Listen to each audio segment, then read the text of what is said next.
ఆ కాలమున యెహోవా వాక్కు ప్రత్యక్షమగుట అరుదు. ఎందుకు అరుదు?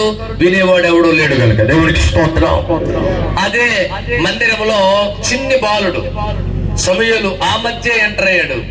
మరి బాలు విడిచిన తర్వాత తల్లి తీసుకొచ్చి ఆ మందిరంలో మరి వదిలేసింది. అతనికి పెద్ద పెద్ద విషయాలు తెలియదు, కానీ అతనికి దేవుని పట్ల ఆసక్తి ఉంది కనుక దేవుడు అతనితో మాట్లాడడం మొదలు పెట్టాడు. దేవునికి స్తోత్రం.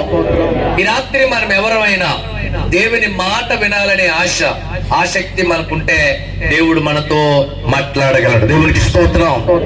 కనుక దేవుడు మాట్లాడితే మనం దీవించబడతాం, దేవుడు మాట్లాడితే మనం ఆశీర్వదించబడతాం. దేవుని మాట మనల్ని దిద్దుతుంది, మనల్ని దీవిస్తుంది. బైబిల్ చెప్తుంది, నీ వాక్యము నా పాదములకు ఏమన్నాడు? దీపం. దీపం ఉన్నప్పుడు మన ప్రయాణం ఎలా సాగుద్ది? ఏమండి, నెంబర్ 1 ధైర్యంగా వెళ్ళగలం. ఏముంటే? దీపం ఉంటే.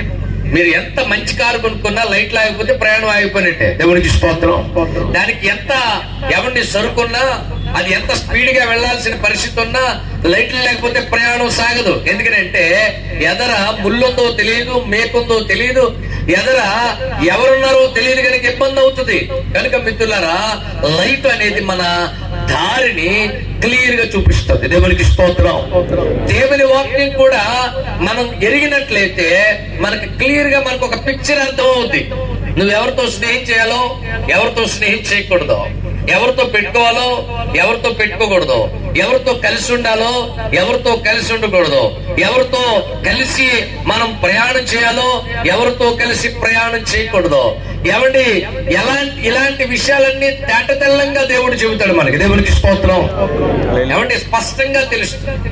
ఒక విషయం సక్సెస్ అవ్వాలంటే దాన్ని సరిగా అంచనా వేసే కెపాసిటీ మనకు ఉండాలి. చాలా సార్లు మనం ఏం చేస్తాం? ఫెయిల్ అయిపోయాక బాధపడతాం, మనకి తేడా వచ్చేసాక బాధపడతాం. ఏదైనా ఒకటి తల పెడతాం, ఒక కార్యక్రమం చేస్తాం, ఆ ఫెయిల్ అయిపోయిన తర్వాత అలా చేయకుండా ఉండాల్సింది, అలా జరగకుండా ఉండాల్సింది, నేను అసలు అలా వెళ్లకుండా ఉండాల్సింది, ఆ అడ్వాన్స్ ఇవ్వకుండా ఉండాల్సింది, వాళ్ళని పెళ్లి చేసుకోకుండా ఉండాల్సింది, వాళ్ళతో బియ్యం అందకుండా ఉండాల్సింది. ఇవన్నీ ఎప్పుడు జరుగుతాయి? అయిపోయాక. ఈ రోజు చాలా మంది బాధపడతా ఉంటారు, అనవసరంగా కంగారు పడి చేసుకున్నాను గారు, ఏమంటే మొగ్గలే చేస్తున్నాను అంటారు. అందుకనే పెళ్లి చేసుకునేటప్పుడు దేవుడి దగ్గరకు వచ్చి ప్రార్థన చేసి అడిగి అవునా కాదని చేసుకోవాలి. తగిలించుకోవడం ఈజీ, వదిలించుకోవడం చాలా కష్టం. దేవునికి స్తోత్రం. తగిలించుకోవడం చాలా ఈజీ, ఉత్తిరి అయిపోతే తగిలించుకోవడం, కానీ మరి అది ఎలా పడితే అలా వదిలించుకోవడం అవ్వదు కథ. అందుకనే ప్రియమైన మిత్రులారా, వివాహం చేసుకునేటప్పుడు దేవుడి దగ్గరకు వచ్చి ఆయన చిత్తం తెలుసుకొని చేసుకోవాలి. దేవునికి స్తోత్రం. కొంతమంది ఏం చేస్తారంటే మాట వినరాలు, చర్చిలో పాస్టర్ గారిని ఇబ్బంది పెడేస్తూ ఉంటారు. అయ్యగారు అంటే ఇంకా ప్రభులోకి రాలేదు కదండి, మేము మార్చేస్తామండి, కుటుంబం అంతా ఏం చేస్తాం, మేము మార్చేస్తాం అయ్యగారు, మన ద్వారా కొన్ని ఆత్మలు రక్షించబడతాయండి. అతను అన్నాడు అప్పుడప్పుడు గుడిపోతానన్నాడు, పిల్లలు కూడా తీసుకొస్తానన్నాడు, ఇలాంటి దొంగ తిరుగుడు మాటలు చెప్తాడు. మన దగ్గరకు వచ్చి మేమంటాం, వద్దంటే పాస్టర్ గారు చెడగొట్టేసాడు అంటారు కదా. దేవునికి స్తోత్రం. సరే అమ్మ చూద్దాం అంటారు. మళ్ళీ దాంట్లో వచ్చి అంటారు, ముందు మీరు ప్రార్థన చేసి వెళ్ళిపోండి అయ్యారు, తర్వాత మాకు అర్థమే చూద్దాం అంటారు. దేవునికి స్తోత్రం. ఇప్పుడు అలా వద్దమ్మా అన్నాం అనుకోండి, మా సంగతి మీకు తెలుసు కదా అయ్యారు అంటారు. అన్నిట్లు ఓర్చుకుని చీకట్లో సిగ్గేసిన మొక్కలతో అలాగే వెళ్ళేదో మరి వీళ్ళేమో గుడి మానేస్తారని చెప్పేసి వాళ్ళకేమో అగ్గిలాంటి వాక్యం చెప్తే వీళ్ళ దగ్గర బుగ్గులో మారిపోతాం. దేవునికి స్తోత్రం. వెళ్ళి అలాగే వెళ్ళి ఏదో చీకటిని గోనుగు చోటని గోధులు దులుపుకున్నట్టు అలా ప్రార్థన చేసి ఎవడో చూడకుండా వచ్చేస్తూ ఉంటాం. దేవునికి స్తోత్రం. వచ్చేసిన తర్వాత పెళ్లి అయిపోయిన తర్వాత ఆడు మొగ్గలు ఏం చేస్తుంటాడు? ఎవడు అల్లుడు అన్నవాడు ఏం చేస్తూ ఉంటాడు? ఆడు మొగలు ఏం చేస్తూ ఉంటాడు? ఇంకా రాత్రి లేదు పగలు లేదు మామూలుగా ఇబ్బంది పెట్టలేడు. ఒక్కొక్కడికి ఒక్కో రకమైన ఏమంటే సైకోయిజం ఉంటది. అదంతా ఎవరి మీద చూపిస్తాడు? ఈ అమ్మాయి మీద చూపిస్తా ఉంటాడు. బోర్డు కట్నం ఇచ్చి ఉంటారు, బోర్డు గొడవ, ఆడుకున్న కొబ్బరి తోట మామిడి తోట చూసాడు, కానీ ఆడుకున్న సైకోయిజాన్ని చూసుంటారు. దేవునికి స్తోత్రం. ఏమంటే ఆడు మడతలు ఇట్టేస్తూ ఉంటాడు. శుక్రవారం లేదు, ఆదివారం లేదు, ఈ అమ్మాయి చర్చిలో అద్భుతంగా పెరిగి ఉంటది. ఏమండి సండే స్కూల్ చెప్పి ఉంటది చాలా కాలం, ఏమండి యూత్ మీటింగ్ నడిపించి ఉంటది, వాక్యం బాగా తెలిసి ఉంటది. ఎంతో వికసించాల్సిన ఈ అమ్మాయి ఎండిపోయిన మూడులాగా అయిపోద్ది. ఎందుకంటే అది గుడికి వెళ్ళేవాడు. అప్పుడు రాస్తా ఉంటారు శుక్రవారం మా అల్లుడు మారు మనసు పొందేలా ప్రార్థన చేయండి, మా అల్లుడు మారు మనసు పొందేలా, ప్రతి పేజీలో ఆడే. దేవునికి స్తోత్రం. ప్రతి పేజీలో ఆడే. ఇంక అత్తమాడు పలానా కుటుంబం వచ్చిందంటే వాళ్ళ అల్లుడి కోసం ప్రార్థన చేస్తామే. ఆడు మారడు, మనం రాత్తం మానం. దేవునికి స్తోత్రం. ఎందుకు మారట్లేదంటే అసలు ముందే మనం దేవుని మాట వినాలిగా. దేవునికి స్తోత్రం. ఇది దేవుని చిత్తమా కాదా? ఇది దైవ విధానమా కాదా? కొంతమంది ఇంకా ఉంటారు, వాళ్ళు ప్రభా దయచేసి ఆ పిల్లే చేయి ప్రభా, ఆ పిల్ల యేసు నామంలో ఆ పిల్లే చేయి ప్రభా. ఎవరో యవనస్తులు ఎవడైనా ఉపవాసం ఉన్నాడంటే డేంజర్ అది. దేవునికి స్తోత్రం. ఆడపిల్లలు కానీ మగపిల్లలు కానీ ఉపవాసం ఉన్నారు 45 రోజులు 30 రోజులు ఉన్నారంటే ఆయన కొంచెం అనుమానంగా చూడాలి. ఎందుకంటే భక్తుడైన వాడు ఆడ ఏం చేస్తాడంటే ఈ అమ్మాయి కావాలి ఆ అబ్బాయి కావాలి అని చేస్తా ఉంటాడు. చేసిన తర్వాత ఆడు మొగలు ఏం చేస్తూ ఉంటాడు తర్వాత, అన్నిటిది నేను ప్రార్థన చేసే కదా సంపాదించుకున్నాను ఇలాగైపోయేటంటే ప్రార్థన చేసి నీ చిత్తం నెరవేర్చమని కాదు, నా చిత్తం నెరవేర్చమని. దేవునికి స్తోత్రం. దేవుడు ఎలాంటాడంటే నువ్వు 1-2 సార్లు అడిగి ఇచ్చేస్తాడు. ఎందుకంటే ఆయన అంటాడు నువ్వు మాటగా అడుగుతున్నాడు కానీ నీ సరదా నీకు తీరాలని వదిలేస్తాడు. దేవునికి స్తోత్రం. బిలాము విషయంలో ఏం చేశాడు దేవుడు? బిలాముతో ముందు చెప్పాడంటే వెళ్ళొద్దబ్బా, ఇది మన బ్యాచ్, దాన్ని చెప్పించకూడదు, నువ్వు దానికి సపోర్ట్ చేయాలి తప్ప నువ్వేం చేయకూడదు. దాన్ని నేను ఆశీర్వదించినట్టు నువ్వు శపించకూడదు. నీకు ఒక వరం ఇచ్చానని ఆ వరాన్ని ఎలా పడితే అలా వాడకూడదు. అది మన బ్యాచ్, దాని జోలుకు నువ్వు వెళ్ళకూడదు, దానికి సపోర్ట్ చేయాలి అని చెప్తే ఈ పక్కనేమో మనవాడు ఆఫర్ల మీద ఆఫర్లు పెంచేస్తున్నాడు. దేవునికి స్తోత్రం. ఆఫర్ల మీద ఆఫర్లు పెంచేసి ఏమంటే పథకాల మీద పథకాలు పెంచి మనవాడు టెంప్ట్ అయిపోతున్నాడు ఇక్కడ. దేవునికి స్తోత్రం. టెంప్ట్ అయిపోయి ఇంకోసారి చూడు ప్రభావం ఇంకోసారి చూడు ప్రభావం అంటే అయితే వెళ్ళన్నాడు దేవుడు. దేవునికి స్తోత్రం. వెళ్ళమన్నాడు. ఎందుకు వెళ్ళమన్నాడంటే ఇంకా బుర్ర తినేస్తుంటే వెళ్ళమన్నాడు. వెళ్ళిన తర్వాత ఏం జరిగింది? అతను శుభమే పలికాడు. దేవునికి స్తోత్రం. అటు కానుగా పోయే ఏమని ఇటు మాటలో తేడా వచ్చే అతని జీవితము అటు ఇటు కాకుండా పోయే. అందుకనే ప్రియమైన మిత్రులారా, దేవుని వాక్యం మనకు తెలుసుంటే పొరపాట్లు పడే అవకాశం ఉండదు. దేవునికి స్తోత్రం. అందుకనే దేవుని వాక్యాన్ని ప్రతిరోజు చదువుకోవాలి. బైబిల్ మనం ఎక్కడ ఉండాలో ఏం చేయాలి అంత స్పష్టంగా చెప్తుంది. మొదటి కీర్తనలో అన్నాడు దుష్టుల ఆలోచన చొప్పున. అంటే నువ్వు ఎవడు ఆలోచన తీసుకోవాలి? ఎవరు ఆలోచన తీసుకోవాలి? దుష్టుడు అంటే ఎవరు? ఎర్రగుంటాడా నల్లగుంటాడా తెల్లగుంటాడా? దుష్టుడు అంటే దేవుడు లేనుడే దుష్టుడు. దుష్టుడు అంటే ఎవడనమాట? దేవుడు లేనుడు ఆలోచన నువ్వు తీసుకోకూడదు. నీ ఇంట్లో ఏదైనా మరి పెద్ద కీలకమైన అంశం ఏదైనా వచ్చిందనుకో, దేవుని సేవకుల ఆలోచన గాని దేవుని బిడ్డల ఆలోచన గాని తీసుకోవాలి. దేవుడిని అడగాలి. దేవుడు సమాధానం ఇవ్వకపోతే దేవుని పిల్లల ఆలోచన తీసుకోవాలి. అంతే తప్ప ఎవడో బాగా తెలిసినోడు బుర్రన్నవాడు ఆలోచన తీసుకున్నావు అనుకో అని నేను రాంగ్ ట్రాక్ లో తీసుకెళ్తున్నాడు. ఎందుకంటే దుష్టుల ఆలోచన చొప్పున నువ్వేం చేయకూడదు? నడవకూడదు. పాపుల మార్గమున, పాపులు ఉన్న చోట నువ్వు ఉండకూడదు, అక్కడ నిలవకూడదు. కొంతమంది ఏమంటారంటే వాళ్ళు ఉన్న చోటకి వెళ్ళి ఏమంటే అక్కడేదో మనం మారుద్దాం అనుకుని నీళ్ళే మారిపోతుంటారు. ఒకళ్ళు ఏం చేస్తారంటే అవతల మారుద్దామని వాళ్ళే మారిపోతూ ఉంటారు. విషయం ఏంటన్నమాట, పాపులు ఏం చేస్తారు? వాళ్ళ బలం ఎక్కువైనప్పుడు మనల్ని ఏం చేస్తారు? లాగేస్తారు. అందుకనే పాపుల మార్గం ఏం చేయకూడదు? నిలవక. అపహాసకులు కూర్చుంటు చోట ఏం చేయకూడదు? అపహాసకులు అంటే ఎవరు? మన సేవను, మన ప్రార్థనను, మన గొడవను ఏళం చేస్తారు కదా ఒక బ్యాచ్. అది ఎప్పుడు ఉంటారు ఏళం చేసేవాళ్ళు. మనం వాక్యం చెప్పడాన్ని ఏళం చేస్తారు, మన మాట్లాడడాన్ని ఏళం చేస్తారు, మన భక్తిని ఏళం చేస్తారు, మన బట్టలు ఏళం చేస్తారు. వాళ్ళు ఏళం చేయడం వాళ్ళ యొక్క లక్షణం. ఎందుకంటే సాతాను లక్షణం ఏంటి? ఏళం చేయడమే. నువ్వు ఏళం చేసేవాడి దగ్గర ఉండకుండా జాగ్రత్తగా అక్కడి నుంచి వెళ్ళిపోవాలి. ఇలాంటి సంగతులన్నీ ప్రియమైన మిత్రులారా దేవుని వాక్యంలో ఉంటాయి. అందుకనే దేవుని వాక్యం మన పాదములకు ఏంటనమాట? దీపం. దేవునికి స్తోత్రం. కనుక ప్రతిరోజు దేవుని వాక్యాన్ని చదువుకోవాలి, ధ్యానం చేయాలి. ఇక్కడ మనం చూస్తూ ఉంటే ఆదికాండం 22వ అధ్యాయంలో మనందరికి తెలిసిన వాక్య భాగమే. అందులో ఒక మాట మనకి కనబడతా ఉంది. ఏమన్నాడంటే ఆ సంగతులు జరిగిన తరువాత దేవుడు అబ్రహామును ఏం చేశాడట? పరిశోధించెను. జాగ్రత్తగా విన్నా. దేవుడు అబ్రహామును పరిశోధించెను. బాగుంది. కానీ బైబిల్ ఏం చెప్తోంది? ఆ సంగతులు జరిగిన తర్వాత పరిశోధించను. దేవునికి స్తోత్రం. దేవుడు పరిశోధించాలంటే దేవుణ్ణి ఎవడమ్మడితే ఆడిని పరిశోధించడం. అది ప్రతి ఒక్కళ్ళు అనుకుంటారు వాళ్ళకి ఏ తేడా వచ్చినా సరే దేవుడు పరిశోధనలో నేను ఉన్నాను అనుకుంటారు. ప్రతి ఒక్కళ్ళు శ్రమ రాగానే యోబును పక్కన పెట్టుకుని నేను యోబు సమానం అనుకుంటారు. దేవునికి స్తోత్రం. ఎవరికి ఏదైనా ఇబ్బంది వచ్చింది అనుకోండి, ఆనాడు యోబు గారికి వచ్చినాయండి, ఇప్పుడు నాకు వచ్చినాయండి అంటారు. ఏ ఇబ్బంది వచ్చినా ఆ ఇబ్బంది ఒకే రకమైనది కాదు. ఇబ్బందులు రావడానికి పరి కారణాలు ఉన్నాయి. కష్టాలు రావడానికి చాలా కారణాలు ఉన్నాయి. జ్వరం రావడానికి ఎన్ని కారణాలు ఉన్నాయి? అన్నిటికీ జ్వరం అవుతుంది. డెంగ్యూ వచ్చిన ఏమవుతుంది? జ్వరం అవుతుంది. మలేరియా వచ్చిన ఏమవుతుంది? పైలేరియా వచ్చిన ఏమవుతుంది? ఆ తర్వాత మనకి కరోనా వచ్చిన ఏమవుతుంది? నీకు ప్రపంచంలో బాడీలో ఏ తేడా ఉంటే జ్వరమే అవుతుంది. కిడ్నీలు పోయినా, లేదా హార్ట్ ప్రాబ్లం వచ్చినా, బాడీలో బ్లడ్ ఇన్ఫెక్షన్ వచ్చినా, ఏది వచ్చినా ఏంటనమాట, జ్వరం అనేది దేవుడు మనిషిని ఒకసారి చెక్ చేసుకోరా బాడీ అని చెప్పడానికి చెక్ ఇంజిన్ లాగా పెట్టాడు. దేవునికి స్తోత్రం.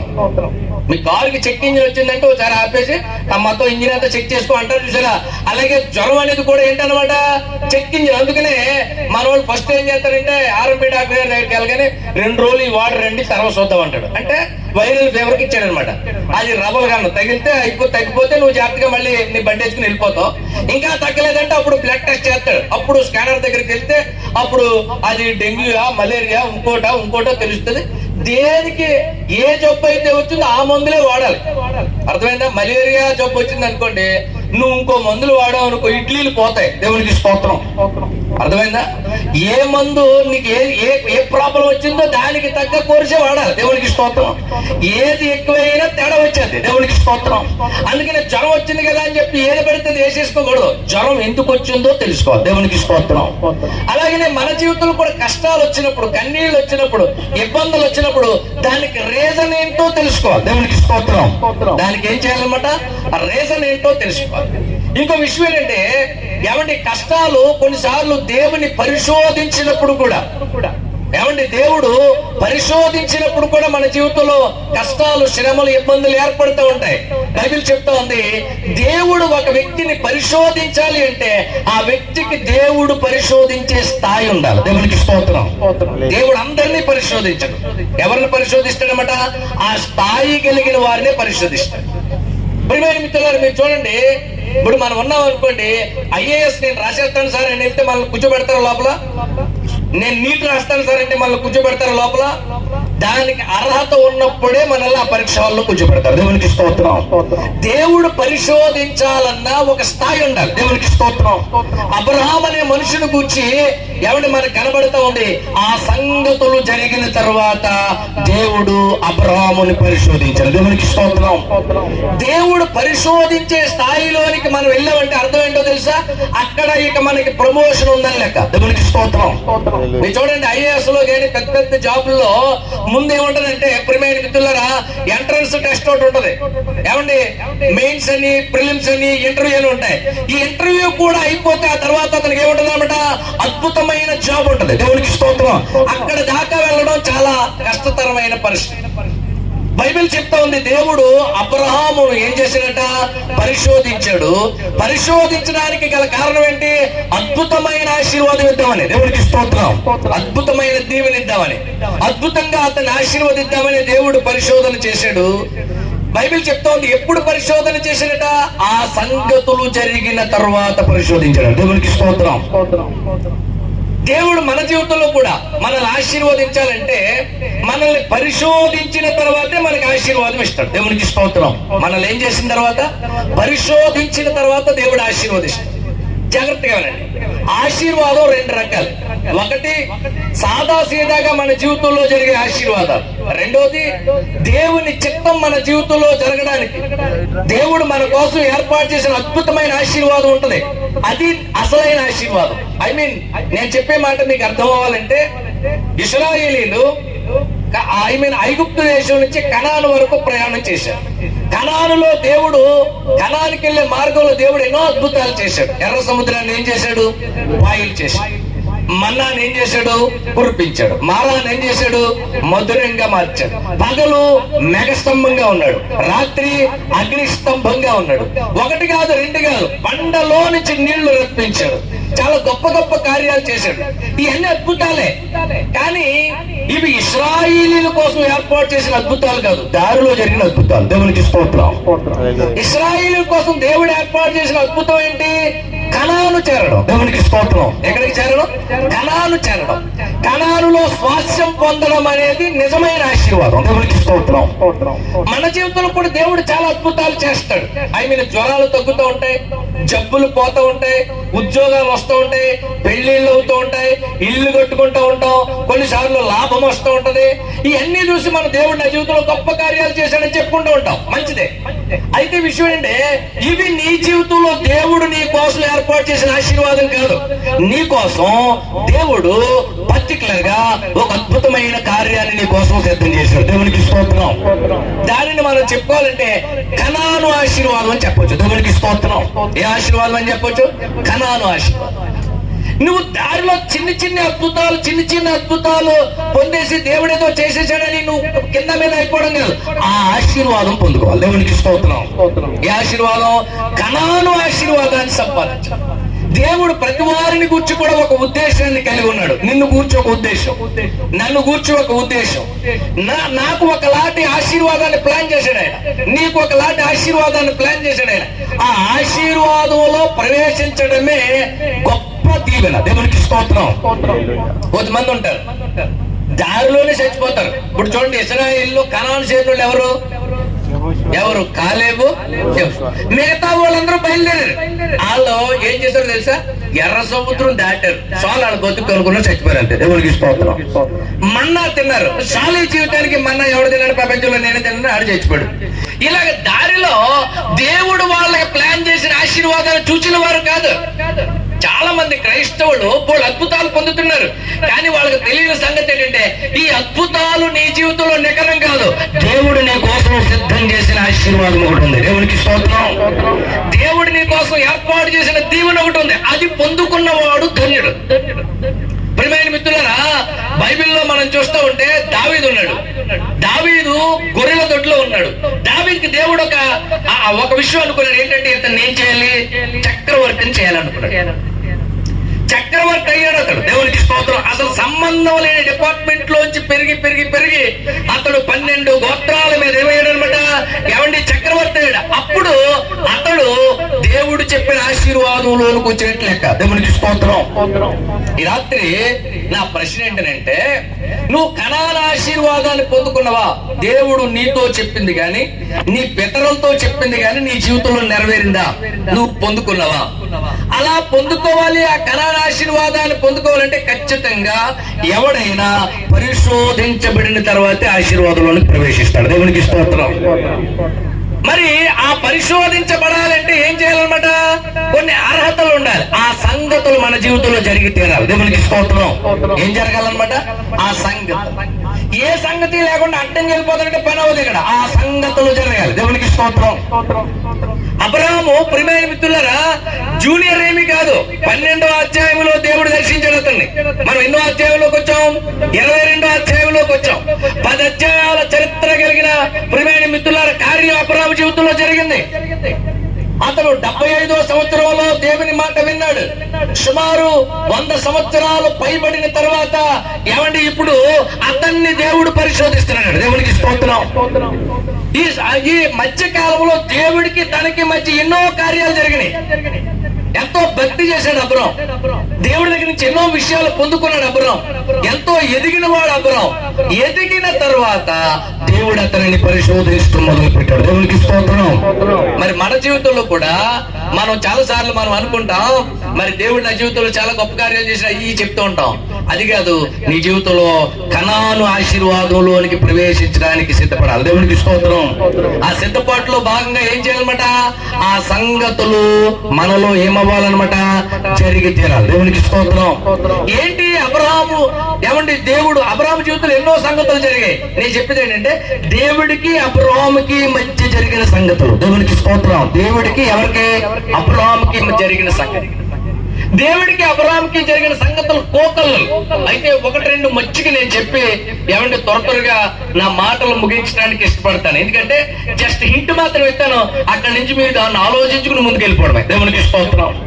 జస్ట్ నేను చిన్న ఆలోచన చెప్తాను, మీరు కూడా ధ్యానం చేస్తే దేవుడు ఇంకా అనేకమైన అద్భుతమైన ఆలోచనలు దేవుడు మీకు ఇస్తాడు. దేవునికి స్తోత్రం. 12వ అధ్యాయంలో మీరు చూస్తూ ఉంటే ప్రియమైన మిత్రులారా, మొదటి వచనం ఇలా కనబడుతుంది. నీవు లేచి నీ దేశము నుండి, నీ బంధువుల యొద్ద నుండి, నీ తండ్రి ఇంటి నుండి బయలుదేరి నేను నీకు చూపించే దేశమునకు వెళ్ళుము. చాలు. దేవునికి స్తోత్రం. దేవుడు అబ్రహాముతో కనబడి స్పష్టంగా చెప్పాడట. ఏమన్నాడట?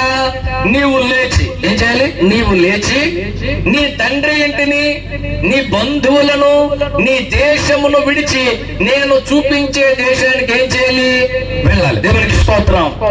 విషయం ఏంటంటే మొట్టమొదటి దేవుడు అతన్ని దర్శించినప్పుడు దేవుడు అతనితో చెప్పిన మాట ఏంటంటే, నువ్వు నా కోసం కొన్ని వదలగలవా? సాధారణంగా దేవుడి దగ్గరకు వచ్చినోడు అలా ఎందుకు వస్తాడు? కొన్ని కావాలని వస్తాడు. దేవునికి స్తోత్రం. దేవుడి దగ్గరకు వచ్చినోడు ఏమవుతాడు? నాకు కావాలని వస్తాడు. అంటే దేవా నాకు ఇల్లు కావాలి, దేవా నాకు జీవన కావాలి, దేవా నాకు ఆశీర్వాదం కావాలి, దేవా నాకు పిల్లలు కావాలి. ఏదో అడిగి ఎక్స్పెక్ట్ చేసి దేవుడి దగ్గరకు వస్తారు సాధారణంగా. కానీ దేవుడు అతన్ని దర్శించిన విధానం ఎలా ఉందంటే, అప్పుడే వాళ్ళిద్దరూ మాట్లాడుకున్నారు, దేవుడు అబ్రహాము. అప్పుడు దాకా మరి ప్రియమైన మిత్రులారా, దేవుడు అతనికి తెలియదు. కానీ దేవుడితో మాట్లాడుతూ మాట్లాడుతూ దేవుడు ఫస్టే అంటున్నాడు, స్టార్టింగ్ లో చెప్తున్నాడు, ఇదిగో నీ తల్లిని, నీ తండ్రిని, నీ బంధువులను, నీ దేశమును వదిలేయగలవా? ఓ విషయం ఏంటంటే, అప్పటికి అబ్రహాం వయసు ఎంత? 75 సంవత్సరాలు. 75 సంవత్సరాలు అంటే ఎంత స్థిరపడిపోయింటాడు అక్కడ, ఎంత స్ట్రాంగ్ అయిపోయింటాడు. అతని ఇల్లు, వాకలి, ఓ సెటప్, ఓ కథ, ఓ కార్యక్రమం అంతా ఉంటది కదా. సాధారణంగా జనం ఎవరైనా సరే వదిలేయడానికి ఇష్టపడరు, ఇంకా ఉన్నాయి తగిలించుకోవడానికి ఇష్టపడతాం. కానీ ఏదైనా సరే ఏం చేయడానికి ఇష్టపడం? వదిలేయడానికి ఇష్టపడం. బైబిల్ చెప్తోంది, అబ్రహాముతో దేవుడు అన్నాడట, నేను నిన్ను దీవిస్తాను, నేను నిన్ను ఆశీర్వదిస్తాను, నా కోసం నీవు వదలగలవా? దేవునికి స్తోత్రం. నా కోసం కొన్ని నువ్వేం చేయాలి? వదలగలవా? ప్రియమైన మిత్రులారా, దేవుడు ప్రియమైన మిత్రులారా, తనకున్న అలవాట్లు, లేకపోతే తనకున్న స్వాస్థ్యము, తనకున్న గొడవ ఇదంతా చూసినప్పుడు, దేవుడు కావాలంటే ఇది వదిలేయాలి అనుకున్నప్పుడు ఎవడైనా ఏం చేస్తాడంటే, దేవుడు వదిలేండి ఇదే వండించుకుందాం అనుకుంటాడు. కానీ అబ్రహాం ఏం చేశాడట? నిష్పక్షపాతంగా చెప్పాడట, నేను వచ్చేస్తాను ప్రభా, నేను అన్నిటిని ఏం చేస్తాను? వదిలేస్తాను. అబ్రహాము తన ఇంటిని వదిలేసాడట, తన బంధువులను వదిలేసాడట, తన దేశాన్ని వదిలేసాడట. ఇంకోటి ఏంటంటే, దేవుడు ఎక్కడికంటే అక్కడ బాగుంటదని చెప్పలా. దేవునికి స్తోత్రం. నేను చూపించే దేశానికి నువ్వేం చేయాలి? వెళ్ళాలి. బయలుదేరి వెళ్ళిపోయాడు. ప్రియమైన మిత్రులారా, అబ్రహాము దేవుడు జీవితంలో, అబ్రహాము ఏమండి ప్రియమైన మిత్రులారా, దేవుడు మధ్య జరిగిన సంగతుల్లో ఒక సంగతి ఏంటంటే, అబ్రహాము దేవుడు కోసం చాలా విషయాలు వదిలేసుకున్నాడు. దేవునికి స్తోత్రం. దేవుడు కోసం నాకు ఇదే ఉండాలి, నాకు ఇదే కావాలని పట్టుబట్టినాడు కాదు. దేవుడు వదిలే అంటే వదిలేసినాడు. దేవునికి స్తోత్రం. దేవుడు పలానా వదిలే అంటే ఏం చేసినమాట? వదిలేసి. ఈ రోజున చాలా మంది దేవుడు కోసం వదిలేసే లిస్ట్ లో ఉన్నారా? కొన్నిసార్లు ఆదివారం చర్చికి రావాలి, బంధువులు వస్తే దేవుడిని వదిలేస్తారా, లేకపోతే బంధువులు వదిలేస్తారా? ఇప్పుడు మీ ఇంటికి చుట్టాలు వచ్చారు, లేక చుట్టాలు వచ్చారు. ఆదివారం చుట్టాలు వచ్చినప్పుడు గుడికి వెళ్ళాలా, చుట్టాలతో ఉండాలని మనకు వచ్చినప్పుడు ఏం చేస్తాం? పోలే ఓ ఘోరమే కదా అని చెప్పి జాగ్రత్తగా గుడే మానేస్తారు తప్ప, ఏమండి వాళ్ళు ఎక్కడికి వెళ్ళరు? ఏమండి ప్రియమైన మిత్రులారా, మందిరానికి వెళ్ళరు. వాళ్ళ కార్యక్రమాలు. కొంతమంది అంటారు, చాలా అర్జెంట్ పని అయ్యారు అందుకే వెళ్ళిపోతానని అంటారు, చాలా అర్జెంట్ పని అయ్యారు అని వెళ్ళిపోతానంటారు. అంటే వాళ్ళ ఉద్దేశం ఏంటంటే, ప్రియమైన మిత్రులు దేవుని కోసం దాన్ని ఏం చేయలేకపోయారు, వాళ్ళు వదలలేకపోయారు. కొంతమంది ఆదివారాలు ఫంక్షన్లు పెట్టేసుకుంటారు. కొంతమంది చర్చలు విశ్వాసులు ఆదివారం పెట్టారని, బాబు మనం తప్పదండి, వెళ్తాం తప్పదని చెప్పి ప్రార్థన చేయండి, నేను వెళ్ళిపోతానంటారు. మేము ఆగమనలేక ఎల్లమనలేక గుటకలు వేసేస్తూ ఉంటాం. దేవుడికి స్తోత్రం. విషయం ఏంటనమాట, ఒక్కొక్కడు దేవుడు కోసం కనీసం దేన్ని వదలడం, చిన్న విషయాన్ని కూడా వదలడం. ఈ రాత్రి నా సందేశం, నా ఆలోచన ఏంటంటే, నీ జీవితంలో దేవుడి కోసం ఏదైనా ఎప్పుడైనా వదిలేసిన సందర్భం నీకు జ్ఞాపకం ఉందా? ఇప్పుడు ఒక విషయం ఏంటంటే, ఇప్పుడు వర్షం లేదు, బాగానే ఉంది కనుక పర్లేదు. కానీ నిజంగా వర్షం వస్తే ఉంటారా జనం?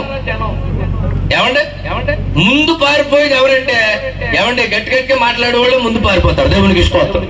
మన ఒకసారి నేను కాకినాడలో ఒక క్రిస్మస్ జరుగుతుంది, యునైటెడ్ క్రిస్మస్ జరుగుతుంది. చాలా సంఘాలు కలిసి ఐక్య క్రిస్మస్ ఏర్పాటు చేశారు. సడన్ గా చాలా కొన్ని వేల మంది జనం వచ్చారు. బాగా జరుగుతుంది క్రిస్మస్. ఏమండి పైకి ఎక్కాం. మరి పరిస్థితి ఎలా ఉందంటే, అది శీతాకాలమే, వర్షం స్టార్ట్ అయింది. వర్షం స్టార్ట్ అయిన తర్వాత మొత్తం ఆర్కెస్ట్రా మూసేశారు. మరి ఎన్ని కదా మూసేసిన తర్వాత కవర్లు వేసారు. జనం అప్పుడే గబగబా మూలకి ఇంకా ఏం అవ్వలేదు. ఇప్పుడు మొక్కేం వచ్చారు కదా, దేవునికి స్తోత్రం. 2 చినుకులు అయితే మొక్కేం వచ్చారు కదా.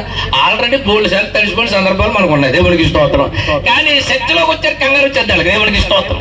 కంగారు వచ్చేసి ఈ లోపల ఏమండి మరి మీటింగ్ అయిపోవాలి కనుక, మరి పైన ఉన్న వాళ్ళు సేవకులు, చాలా పెద్ద పెద్ద సేవకులు ఉన్నారు. అందులో మరి ఆ పాస్టర్ గారు వచ్చి అన్నారు, మరి పాస్టర్ గారు ఒక 5 నిమిషాలు ఏదో చెప్పండి, మాట్లాడంటే మరి ఏదో చేయండి, ఏం చేద్దాం ముగించేద్దాం అంటే, లేదండి మీరు వేదిక మీద ఉండండి, జనం పోయినా ఉన్నా నేను వాక్యం అలా చెప్తూ ఉంటాను, ఏదో అవుద్ది, మైక్ పోతే మరి దానికి నాకు సంబంధం లేదన్నాను. దేవునికి స్తోత్రం. అలాగేనండి అన్న తర్వాత అప్పుడు నేను చెప్పడం ప్రారంభించాను, వాక్యం చెప్పడం ప్రారంభించాను. అంటే వాక్యం చెప్పడం అంటే ఆ టైంలో మనకి ఏమొచ్చేది అనమాట, పౌరుషం వచ్చేది. దేవునికి స్తోత్రం. వర్షం వచ్చేస్తుంటే ఏమవుద్ది అనమాట, ఇంకా రెచ్చిపోవాలనిపిస్తుంది. దేవునికి స్తోత్రం. ఇంకా నేను చెప్తా ఉన్నాను, ఏమండి వీళ్ళని వెళ్ళొద్దని చెప్పాను. ఎవరిని? మీరు దిగారా మరి జనం వెళ్ళిపోతారు. దేవునికి స్తోత్రం. ముందు వరుసలో ఎవరు ఉండాలి?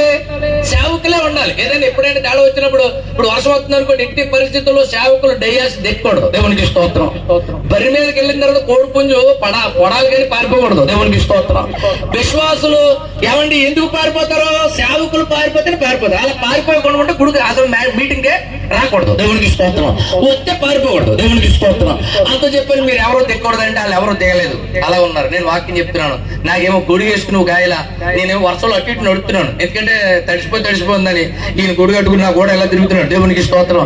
నేనేమో ఎలా తిరిగి వాక్యం చెప్తున్నాను, గుడి ఉందని సంగతి తర్వాత తెలిసింది నాకు. దేవునికి స్తోత్రం. ఓ విషయం ఏంటంటే ఇంచుమించు 1.5 గంటల సేపు జనం అద్భుతంగా విన్నారు, అద్భుతంగా జరిగింది. విషయం ఏంటంటే వాళ్ళందరూ అయిపోయిందని చెప్పారు. చాలా అద్భుతంగా ఇలాంటి మీటింగ్ లో మేము పాల్గొనడం మాకు చాలా సంతోషం కలిగింది. దేవునికి స్తోత్రం. ఓ విషయం ఏంటంటే వర్షం రాకపోతే దేవుడు ఎంత గొప్పడో ప్రజలకు తెలుస్తుంది. వర్షం వస్తే మనం ఎంత గొప్ప భక్తులమో ప్రజలకు తెలుస్తుంది. దేవునికి స్తోత్రం. ఏదైనా గొప్పదే. దేవునికి స్తోత్రం. వర్షం వచ్చింది అనుకోండి, ఆ వర్షం వచ్చిన పెద్ద ఇబ్బంది ఏమీ లేదు, తడిసిపోవడానికి మంచి రెడీగా ఉండాలి. దేవునికి స్తోత్రం. ఎందుకంటే బైబిల్ చెప్తోంది, ఎత్తరా కాలంలో వాక్యం చెప్తున్నప్పుడు జనాలు వర్షాల చేత తడియచు దేవుని వాక్యం విన్నారు. దేవునికి స్తోత్రం. కనుక ప్రియమైన మిత్రులారా జాగ్రత్తగా వినండి. దేవుని కోసం ఎప్పుడైనా ఏదైనా వదిలేసిన సందర్భం నీ జీవితంలో ఉందా? ఆ సంగతి ఎప్పుడైనా నీకు జరిగిందా? 2 అంశాలు. దేవుడు ఇంకొక అంశం వచ్చినప్పుడు దేవుడు కోటేశావా, లేకపోతే ఏమంటే అనవసరమైన వాటికి ఓటేసావా? చాలా సార్లు కొంతమంది ఉంటారు, ఆదివారాలు అనవసరంగా మానేస్తుంటారు. మబ్బేసినట్టు ఉంది, ఇంకా మబ్బేయలేదు, మానేస్తాడంతే. దేవునికి స్తోత్రం. మబ్బేసినట్టు ఉంది, ఏమో అయితే దాంట్లో తడిసిపోతామని ఇప్పుడే మానేస్తాడు కూడా. దేవునికి స్తోత్రం.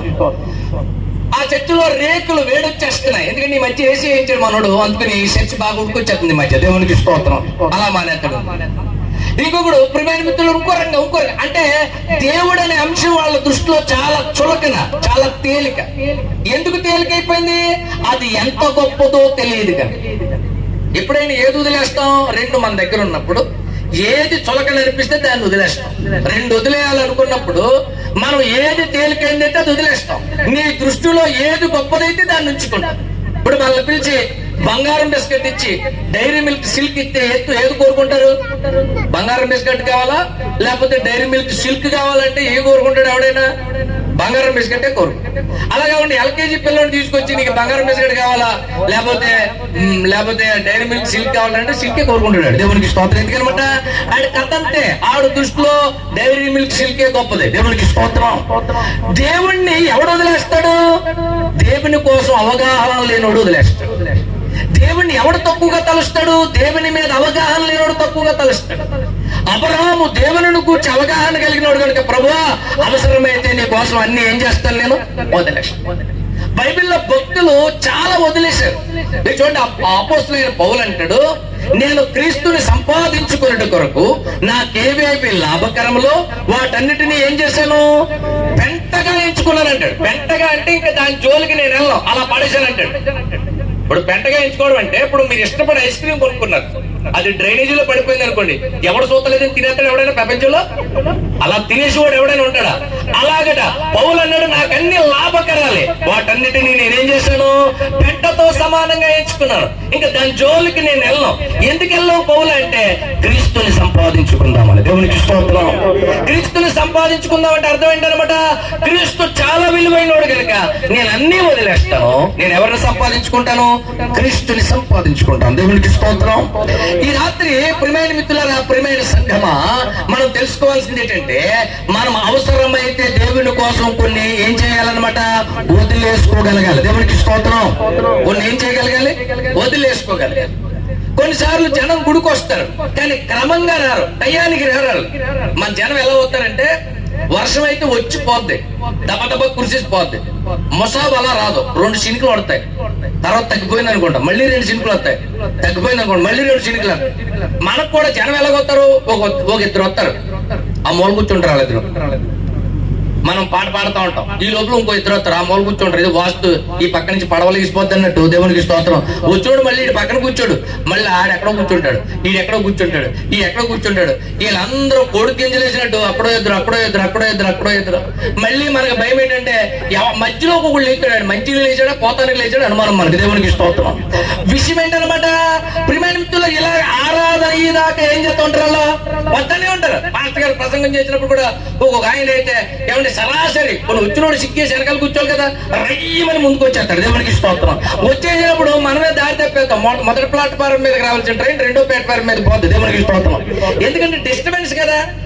ఇప్పుడు దేవుని సేవకుడు వర్తమానం అందిస్తున్నప్పుడు సిగ్నల్ ఒకటి ఉంటది, సిగ్నల్ కట్ అయింది అనుకోండి, మళ్ళీ సిగ్నల్ వచ్చేసరికి మళ్ళీ తేడా వచ్చేది, ఆ ఫ్లో రాదు. దేవునికి స్తోత్రం.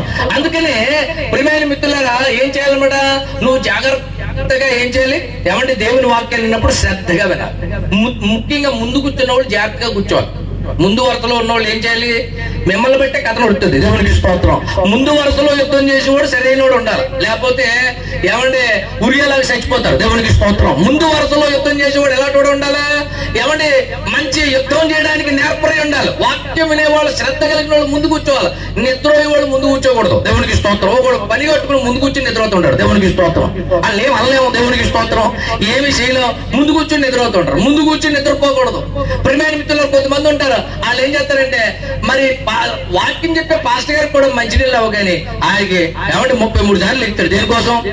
ఇంటాక మంచిని లేకపోతుంటాడు. దేవునికి స్తోత్రం. అసలు కూడా ఏంటంటే ఆయనకి ఇంట్రెస్ట్ లేక ఏదో వంకని పోదావా అని దేవునికి స్తోత్రం, ఏదో వంకని వెళ్ళి మంచిని తాగొస్తా ఉంటాడు.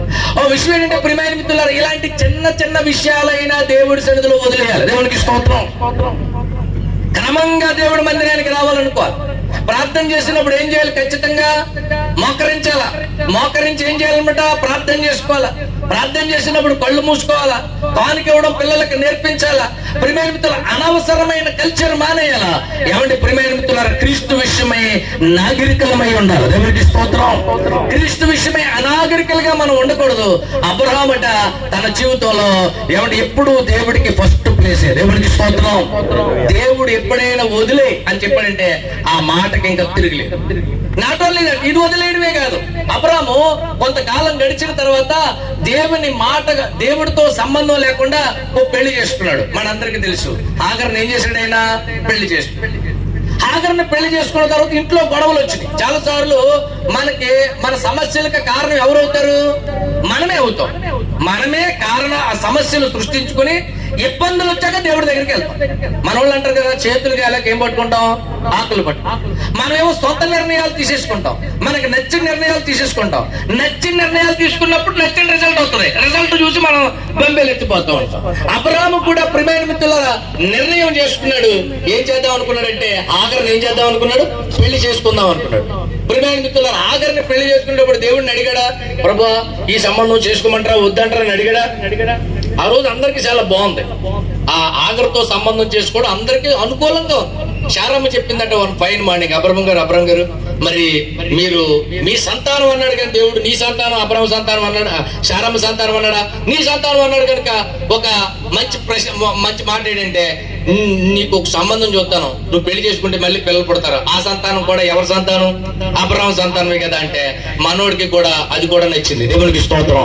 ఎందుకులేమో ముసలోని కదా, నాకెందుకులే, దేవుడి తీసుకుందాం లేకపోతే మానేద్దాం అనలేదు. పైపెచ్చు రోజు దేవుడు ఆయన మాట్లాడుకునేవాడు. దేవుడి దగ్గరికి వెళ్ళి ప్రభా ఏదో సంబంధం వచ్చిందంట, ఈ సంబంధం చేసుకోమంటా వద్దంట అని దేవుడిని అడగలేదు. ఎందుకంటే ఈయన కూడా కొంచెం సరదాగానే ఉంది. ఎవరికి, ముసలోడే కానీ అబ్రహాము కూడా. ఇప్పుడు అడ్డింటి భార్య ఏం చేసింది, సంబంధం తీసుకొచ్చింది. దేవునికి స్తోత్రం. ఇప్పుడు పెళ్లి పెద్ద ఎవరు, సొంత భార్య పెళ్లి పెద్ద. దేవునికి స్తోత్రం. ఏమంటే ప్రియమైన మిత్రులారా, దాంతో పాటు ప్రియమైన మిత్రులారా శారమ్మకి హ్యాపీ. ఎందుకంటే నాకు కాబట్టి వచ్చింది ఇలాంటి ఆలోచన అనుకుంటుంది. అబ్రహాము కూడా ఏదో ఒక 2 పెళ్లి అవుతున్నారు, మనోడు హ్యాపీ. దేవునికి స్తోత్రం. 3వది పని వాళ్ళు ఉన్నారు చూసారా, ఆ పని ముసలోళ్ళు కూడా హ్యాపీ. ఎందుకో ముసలోడు పెళ్ళి పొడిచోడు పెళ్ళి పలావ్ దొరుకుతుందిగా, దేవునికి స్తోత్రం. పెళ్ళి అంటే ఏంటి? అందుకని అంటారు కదా, ఊళ్ళో పెళ్లి అయితే కుక్కలకి ఏంటట అడవుడు. ఎవడ పెళ్ళి అయినా మనం తయారైపోతాం కదా, దేవునికి స్తోత్రం. ఇప్పుడు పెళ్లి ఆడిది, కానీ ఎవరు పెళ్లికి వెళ్ళి ఎవరు పెట్టాలి ఏం చేస్తారు, మంచి బాగా రెడీ అయిపోతారు. అసలు ఆడి పెళ్లి అయితే మనం ఎందుకు రెడీ అవ్వాలని ఆలోచన ఉండదు, ఎందుకంటే అడవుడి, దేవునికి స్తోత్రం. పెళ్లి అంటే ఏముంటుంది అనమాట, మంచి పెళ్లికి వచ్చినప్పుడు ఎలా వస్తారా? ఇప్పుడు మీరు అందరూ చాలా ఏమంటే చక్కగా తొగుమాత్రపు వస్త్రాలతో చక్కగా అక్కడక్కడ తెల్లగా అక్కడక్కడ మంచి మంచిగా కనబడుతున్నారు అనుకోండి. పెళ్లి అయితే రేపు ఎలా ఉంటుంది కదా, పెళ్లి అయింది అనుకోండి జిగుజిగులు. కొన్ని చోట్ల అయితే వాళ్ళు ఇచ్చుకున్న స్టిట్లకి మనకు పార్టీ గారి ముఖం మీద తగిలేస్తున్నాయి, దేవునికి స్తోత్రం. ఏంటి ఏమంటే ఇప్పుడు 3 ఆన్లైన్ లో సెట్లు వచ్చేస్తున్నాయి కదా, చెట్లు పులోమని ఎడేస్తున్నారు, వాటికి లైటింగ్ మొక్కల మీద కొట్టేస్తున్నాయి, దేవునికి స్తోత్రం. అంత జిగిజిగిలు ఆడిపోతాం. ముసలోడు పెళ్ళో పొడిచోడు పెళ్ళో మొత్తానికి ఏమంటే జాగ్రత్తగా ఏర్పాటు చేసి పెళ్లి చేసేద్దాం అనుకున్నాడు. ఈ విషయం ఎవరికి తెలియదు, దేవుడికి ఒకడికి. దేవుడు కూడా చెప్పాను కదా, ఆయన ఎలాంటి నువ్వు ఏదైనా చెప్పింది ఆయన కూడా పెద్ద పట్టించుకోండి, నీ సరదా నీకు తెరాలి కదా ఇల్లు అంటాడు, దేవునికి స్తోత్రం. ఇప్పుడు మళ్ళాగా ఆయన నువ్వు వద్దురా నొక్కాడు, 2 మాటలు చెప్తాడు. ఆయన చెప్పిన తర్వాత ఇల్లబ్బని ఎట్టం, ఎందుకంటే నీ ఎవడ సరదాడికి ఏమవ్వాలా తెరాలి కదా, దేవునికి స్తోత్రం. అప్పుడు అవును తెలిసి వదిలేస్తే పెళ్లి అయిపోయిన తర్వాత పిల్లడు పుట్టిన తర్వాత ఫస్ట్ పుట్టినరోజు, 2వ పుట్టినరోజు అన్ని బెబచ్చంగా జరిగిపోతున్నాయి. అబ్బా ఎంత అద్భుతం, ఎంత ఆశీర్వాదం. దేవుడు ఏమంటే ఇలాగా ఈ ఇస్మాయిల్ అన్నవాడిని అందరూ ప్రేమిస్తున్నారు బాగా, వీడికి బూట్లు గీట్లు మొత్తం అన్ని కొంటున్నారు, బొమ్మలు గిమ్మలు. ఆడికి సూపరు, ఆఖరికి సూపరు, చారాకి సూపరు, ఇంత బాగానే సాగింది. ఈ లోపల మళ్ళీ దేవుడు ఎదురే చెప్పాడట, ఏమన్నాడంటే అబ్రామా నీకేడు మధ్యాధిక మగును నేను ఇస్తానన్నాను కదా, మరి ఆ టైం దగ్గరికి వచ్చేసింది, నీకు ఇస్తాను, వారసుని ఇస్తానన్నా. అదేంటి ప్రభా ఆల్రెడీ పుట్టాడు కదా ఒకడంటే, అది నేను పుట్టించినోడు కాదు. ఎవడు పుట్టించినాడు? నువ్వు పుట్టించుకున్నాడు, దేవునికి స్తోత్రం. నేను ఇచ్చేది ఒరిజినల్, నువ్వు పుట్టించుకున్నది ఏంటి డూప్లికేట్. ఒరిజినల్ ఎప్పుడు ఎన్ని ఉంటాయి? ఒకటే ఉంటాయి. ఒరిజినల్ ఇప్పుడు ఒకటే ఉంటది, డూప్లికేట్లు చాలా ఉంటాయి, బోల్డ్ ఉంటాయి. బాటాకి డూప్లికేట్లు బోల్డ్ ఉంటాయి, బాటా లేలా లాలా అని బోల్డ్ ఉంటాయి, దేవునికి స్తోత్రం. చిన్న గ్యాప్లతో ఉంటాయి. కిన్లే ఒకటే ఉంటది, కిన్లేకి డూప్లికేట్లు బోల్డ్ ఉంటాయి. అలాగనే ఒరిజినల్ ఒకటే ఉంటది, డూప్లికేట్లు చాలా ఉంటాయి. మరి అబ్రాహాము కూడా చాలా మంది పిల్లలు ఉన్నారు, అందరూ వారసులు గారు. ఇస్సాకు ఒక్కడే వారసుడు, దేవునికి స్తోత్రం. ఎందుకంటే అతడు వాగ్దాన పుత్రుడు, దేవుడి ద్వారా పొందుకున్నవాడు.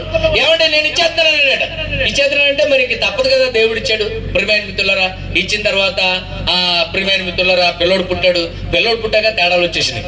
ఈ ఇస్మాయిల్ అనేవాడు ఇస్సాకు కంటే పెద్దోడు. ఇస్సాకు అంటే ఏంటి? నవ్వు. ఇస్మాయిల్ అంటే ఎవరన్నమాట? ప్రియమైన మిత్రులారా ఇస్సాకు కంటే పెద్దోడు. ఇప్పుడు ఇస్మాయిల్ గొడవ ఏంటంటే ఎవడో చూడనప్పుడు వెళ్ళి ఇస్సాకుని గిల్లేస్తున్నాడు. పొద్దున్న లేచిన కంటే గొడవ అదే. అటు ఇటు చూద్దాం, ఎప్పుడు గబగబా వెళ్ళి ఎవరిని గిల్లేస్తాం అనమాట, ఇస్సాకు గిల్లేస్తాడు. ఆడు కయ్యో అంటాడు, గబగబా చారం వచ్చి ఏమైందంటే అది గిల్లేచాడు అంటాడు, దేవునికి స్తోత్రం. ఇంక 24 గంటలు ఇదే గొడవ. ఇస్సాకుని ఏడిపించడమే ఇస్మాయిల్ ప్రాజెక్టు, దేవునికి స్తోత్రం. ఒక విషయం చెప్పనా మీకు, అప్పు అనేది ఒకటి ఉంటుంది చూసారా? అప్పు అనేది మనం పుట్టించుకున్నాం, అవిశ్వాసం చేత మన జీవితంలో ప్రవేశిస్తాం. అప్పు ద్వారా ఏం పెరుగుద్ది అంటే వడ్డీ పెరుగుద్ది. వడ్డీ అనేది ఇస్మాయిల్, దేవునికి స్తోత్రం. వడ్డీ అనేది ఏంటనమాట? ఇస్మాయిల్. దేవుడు దీవించేది నీ ఆదాయం. ఇప్పుడు ఆదాయం పెరుగుతుంటది పక్క నుంచి. ఈ ఆదాయం ఎంత పెరిగినా ఇస్మాయిల్ దానికంటే పెరిగిపోతుంటాడు, దేవునికి స్తోత్రం. ఎందుకంటే వడ్డీ కదా, దేవునికి స్తోత్రం. ఆడు 24 గంటలు మన ఆదాయానికి ఇల్లేస్తుంటాడు, దేవునికి స్తోత్రం. కొంతమంది అంటారు కట్టలేకపోతున్నాం సార్ అంటే కట్టలేకపోతున్నాం కరెక్టే, నేను ఎవడ చేయమన్నాడు అప్పు, దేవునికి స్తోత్రం. దేవుడు ఇచ్చేదాకా ఏం చేయలేకపోయావు, ఆగలేకపోయావు. దేవుడు ఇస్తానన్నాడు, ఏమన్నాడా? ఇస్తాను. ఇచ్చేదాకా ఆగలేక కొన్నిసార్లు మన ప్రెస్టేజ్ లో పుడుతుంది అప్పు. దేంట్లో పుడుతుంది? మన ప్రెస్టేజ్. వాళ్ళకి ఫ్రిడ్జ్ ఉంది, మరి మనం కూడా తెచ్చేది పోలా. బజాజ్ కార్డు ఉంది కదా, లేకపోతే అదే కార్డు ఉంది కదా, కార్డు మీద తెచ్చేస్తాడు. 500 కడితే ఇచ్చేస్తాడు, దేవునికి స్తోత్రం. 1000 రూపాయలు కడితే ఇచ్చేస్తాడు. తెచ్చేసిన తర్వాత మడతలు పడిపోతూ ఉంటారు. ఏమంటే ఆ ఫ్రంట్ లోడ్ లో బట్టలు తిరిగేస్తూ ఉంటారు జీవితం, దేవునికి స్తోత్రం. తిరిగి కింద మీద. ఎందుకంటే ఇస్మాయిల్ అనేవాడు 24 గంటలు నిన్ను బాధపడడానికి ప్రయత్నం చేస్తాడు. కొంతకాలానికి ఇప్పుడు శారమ్మకి తేడా వచ్చేసింది, ఆగరికి తేడా వచ్చేసింది. ఇప్పుడు ఇంట్లో సమాధానం లేదు, గొడవలు అయిపోతున్నాయి, పెద్ద గొడవలు, మామూలు గొడవలు కాదు. అసలు అబ్రాహాం ఎలాంటి సెటిల్మెంట్ కింగ్. ఊరందరికి తీర్పులు తీర్చాలి. ఎవరు తీర్చాలి? అబ్రాహామే తీర్చాలి. అబ్రాహాం అంటే సెటిల్మెంట్ కింగ్. ఎంత పెద్ద ఇష్యూ అయినా 1 నిమిషంలో సెటిల్ చేసి బయటకు వచ్చేస్తాడు, దేవునికి స్తోత్రం. అంత అద్భుతమైన సెటిల్మెంట్ చేయగలడు. లోతు కాపర్లకి అబ్రాహాం కాపర్లకి గొడవ వచ్చినప్పుడు అందరూ పెద్ద కేకలేసుకుంటే మధ్యలోకి వెళ్ళాడు, కంగారు పడకుండా మాట్లాడకండి. లోతు ఏంటి గొడవ అంటే ఇది గొడవ అది గొడవ, ఏం వద్దు కానీ నువ్వు కుడి తొట్టు వెళ్తావా ఎడం తొట్టు వెళ్తావా?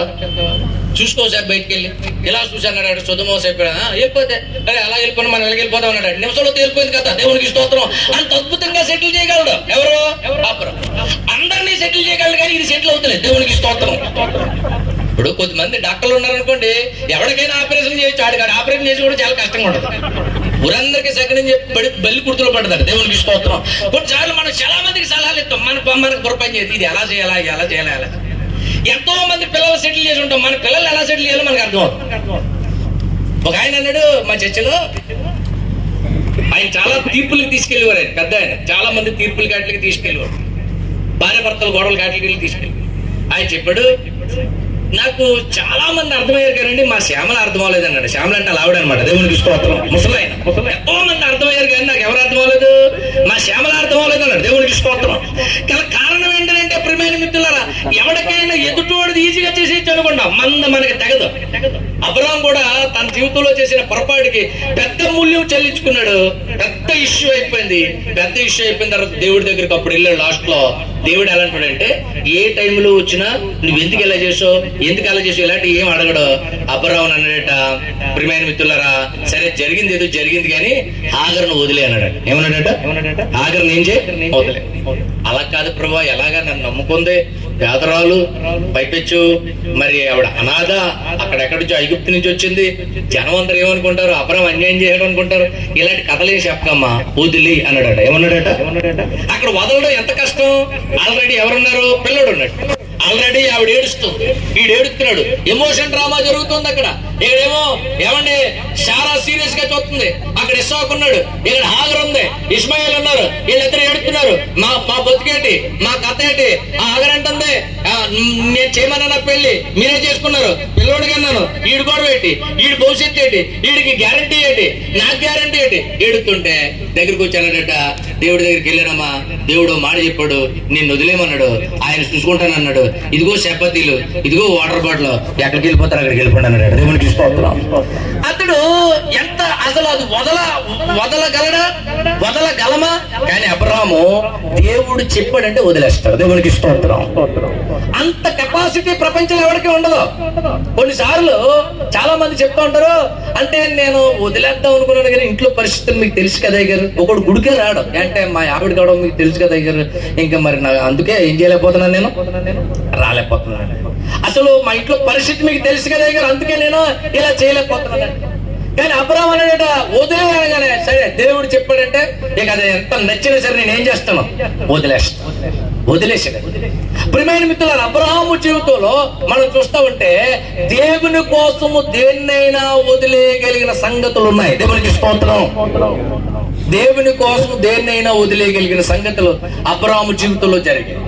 నాట్ ఓన్లీ దట్, అబ్రహాము జీవితంలో ఇంకా మనం చూస్తూ ఉంటే అతడు ఏమి ఖాళీగా ఉండే మనుషుడు కాదు. అతడట 318 మంది మనుషులను వెంట పెట్టుకుని వెళ్ళి యుద్ధం చేశాడట. మీరు జాగ్రత్తగా గమనిస్తే 318 మంది బైబిల్ చెప్తుంది ఇంట పుట్టి అలవర్చబడి మారటాలు. వాళ్ళు అలటోళ్ళట, ఒకటి ఇంట పుట్టిన వాళ్ళు, రెండోది అలవర్చబడిన వాళ్ళు. ఏమంటే ప్రియమైన మిత్రులు, అందుకని యుద్ధానికి వెళ్ళినప్పుడు మనం ఎవరితో వెళ్ళాలి? ఇంట పుట్టిన వారితో వెళ్ళాలి. దేవునికి స్తోత్రం. ఇంట పుట్టడం అంటే అర్థం ఏంటి అనమాట? నువ్వు బాప్తిస్మం ఇచ్చి రక్షించి నువ్వు చక్కగా సువార్త చెప్పిన వాళ్ళతో యుద్ధానికి వెళ్తే విజయం వస్తుంది. కొన్నిసార్లు సువార్త దండయాత్రకి ఎవరిని పెడితే అని తీసిపోతూ ఉంటారు, ఆడు వల్ల పెద్ద గొడవలు అయిపోతాయి. దేవునికి స్తోత్రం. స్వార్థ దండయాత్రకి వెళ్ళినప్పుడు ఎవరిని పెడితే అని తీసుకెళ్ళకూడదు, ఎవరికి పెడితే ఆడికి మైక్ ఇవ్వకూడదు, ఆడి కథ ఏడో తెలుసుకున్నాకే ఇవ్వాలి, లేకపోతే ఆడు ఏదో ఒకటి చెప్తే ఏమవుతుంది అనమాట, పెద్ద గొడవ అయిపోతాయి. ఒకసారి నేను మా ఆత్మీయ దైవజనులు నన్ను ఓ స్వార్థ టీంకి లీడర్ గా చేసి పంపారు. లోపల వెళ్ళాం, లోపలికి ఒక విలేజ్ లోపలికి, ట్రైబల్ విలేజ్ లోపలికి వెళ్ళి అందరినీ ఈ వీధిలోకి నలుగురిని, ఆ వీధిలోకి నలుగురిని అలా పంపితే అందరూ స్వార్థ చెప్తూ ఉండగా ఈ లోపల దాంట్లో ఓ టీంలో వాడు ఏదో అండరాని మాట అన్నాడు, ఏదో తేడా మాట అన్నాడు. ఊరు వచ్చేసారు. అప్పటికి అందరూ వచ్చేసిన తర్వాత జరిగిన సంభవం ఏంటంటే, అన్నవాడు బాగానే ఉన్నాడు, టీం లీడర్ కనుక నన్ను ముందుకు పెట్టేశారు. దేవునికి స్తోత్రం. ఇప్పుడు అన్నవాడు బాగానే ఉన్నాడు, ఏమంటే ప్రియమైన మిత్రులు, గొడవ వచ్చిన వాళ్ళు బాగానే ఉన్నారు.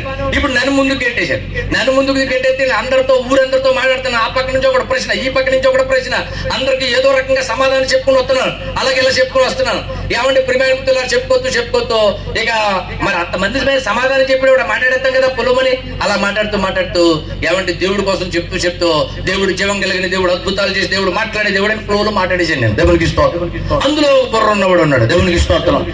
ఆగండి పాస్కర్ అన్నాడు. అందరూ అయిపోయిన తర్వాత మీరు ఎవరు మాట్లాడండి, నేను మాట్లాడతాను అన్నాడు. మాట్లాడాను. అప్పుడు ఆయన అన్నాడు, మీ దేవుడు మాట్లాడతాను అన్నాడు. మాట్లాడే దేవుడు అన్నాడు. అయితే మాట్లాడించండి అన్నాడు. దేవునికి స్తోత్రం. అయితే మాట్లాడించండి అన్నాడు. ఇప్పుడు ఎలా, ఇప్పుడు తక్కువ దేవా అర్జెంట్గా వీటితో మాట్లాడే పని అవుతుంది. దేవునికి స్తోత్రం. ఒక్కోసారి మనతో మాట్లాడడానికే కొన్నిసార్లు ఎన్నో రోజులు ఉపాసం ఉన్నా దర్శనం రాదు, వెలుగు రాదు. దేవునికి స్తోత్రం. ఇప్పుడు అర్జెంట్గా మన జేబులో మంచిగా దేవుడు దేవా అర్జెంట్గా రానైనా మాట్లాడంటే అలా మాట్లాడించే కెపాసిటీ ఉంటే అప్పుడు భూమిని తిరగేసేద్దాం కదా. దేవునికి స్తోత్రం. ఇందాక ఎందుకు కనపడిన ప్రతి ఒక్కరికి రారా, అరే దేవుడు అంటే ఎడగొండ రారా, దేవా ఒకసారి మాట్లాడితో అన్నవాడిని పని అయిపోతుంది. దేవునికి స్తోత్రం. దేవుడు అలా మాట్లాడగా ఆడికి ఆ విషయం తెలదుగా. నేనేమో ఫ్లోలో అనేను. ఆడి కోసం నేను ఇరుకుని పడుకుని మధ్యలోకి వెళ్ళి మాట్లాడతా దేవుడు ఏమైనా మాట్లాడు దేవుడు అంటే ఆడు పట్టుకున్నాడు. మాట్లాడచ్చండి అన్నాడు. మాట్లాడచ్చండి అంటే ఎక్కడ మాట్లాడచ్చు, మరి ఏం చేయాలో అర్థమవుతలేదు. పరిగెడితే గోడ తిరుగుతున్నట్టు అయిపోయింది నాకు. దేవునికి స్తోత్రం. ఏం చేయాలో తెలియట్లేదు. అయితే బైబిల్ ఏం చెప్తుందంటే ఆ సమయంలో ఏం మాట్లాడాలో పరిశుద్ధాత్మ దేవుడు మనకు అనుగ్రహిస్తాడు. దేవునికి స్తోత్రం. ఇక నాకు బుర్ర పని చేయలేదు. ఒకసారి హ్యాంగ్ అయిపోయింది. అలాగా ఏమంటే కంప్యూటర్ ఆగిపోయి టక్మని మళ్ళీ చిన్న ఆలోచన దేవుడిచ్చాడు. చిన్న ప్రార్థన చేసి గుండె పని అయింది. అయిన తర్వాత అప్పుడు ఏదోటి అవుద్దని నేను అన్నా, నా ఊరోళ్ళందరినీ మీరు మోకరించండి, అందరూ లైన్ గా మోకరించండి రోడ్డు మీద, నేను ప్రార్థన చేస్తాను, దేవుడు మాట్లాడతాను. మోకరించండి అనగానే భయం వేసింది. దేవుడికి స్తోత్రం.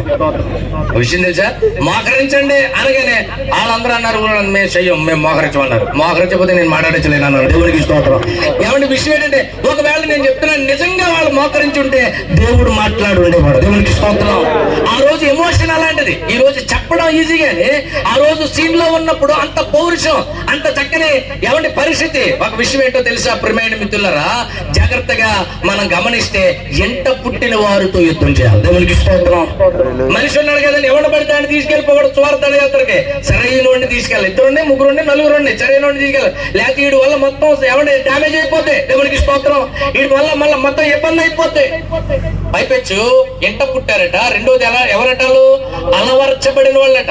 అబ్రహాం ఏం చేసేవాడట ప్రియమైన మిత్రులారా, ఏమంటే దేవుడు ఉన్నాడు కదా ఊరుకోకుండా వీళ్ళకి ఏం చేసేవాడట, అలవర్చేవాడట. యుద్ధం ఎలా చేయాలి, కర్ర ఎలా తిప్పాలి, శత్రువుని ఎలా ఎదుర్కోవాలి, ఎలా వ్యూహరచన చేయాలి, ఈ విషయాలు ప్రియమైన మిత్రులారా ఇంట పుట్టిన వాళ్ళకి ఖాళీగా లేకుండా క్లాసులు చెప్పేవాడట. దేవునికి స్తోత్రం.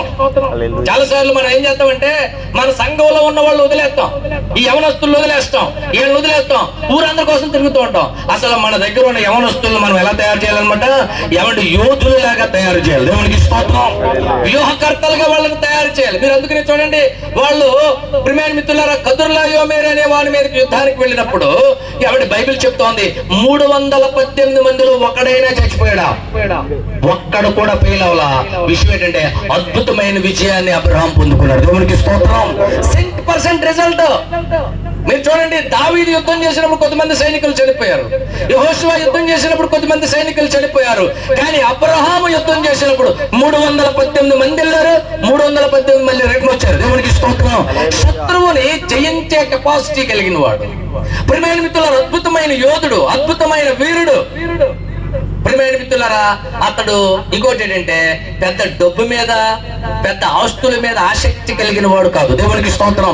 అతని దృష్టిలో ఒకే ఒకటి ఏంటంటే దేవుడిచ్చిన దర్శనం తప్ప అతని జీవితంలో ఏది ఎక్కువ కాదు. దేవునికి స్తోత్రం. ఏది ఎక్కువ కాదు. లోతుతో చెప్పాడు, నువ్వు ఎటో కట్టెళ్ళు, నీకు నచ్చిన మొక్క తీసుకో, నీకు నచ్చినట్టుండు. అబ్రహాం పెద్ద ఆశపరుడు కూడా కాదు. ఇలాగ చాలా సంగతులు జరిగినాయి అబ్రహాము జీవితంలో. ఏమంటే ఎన్నో సంగతులు జరిగినాయి.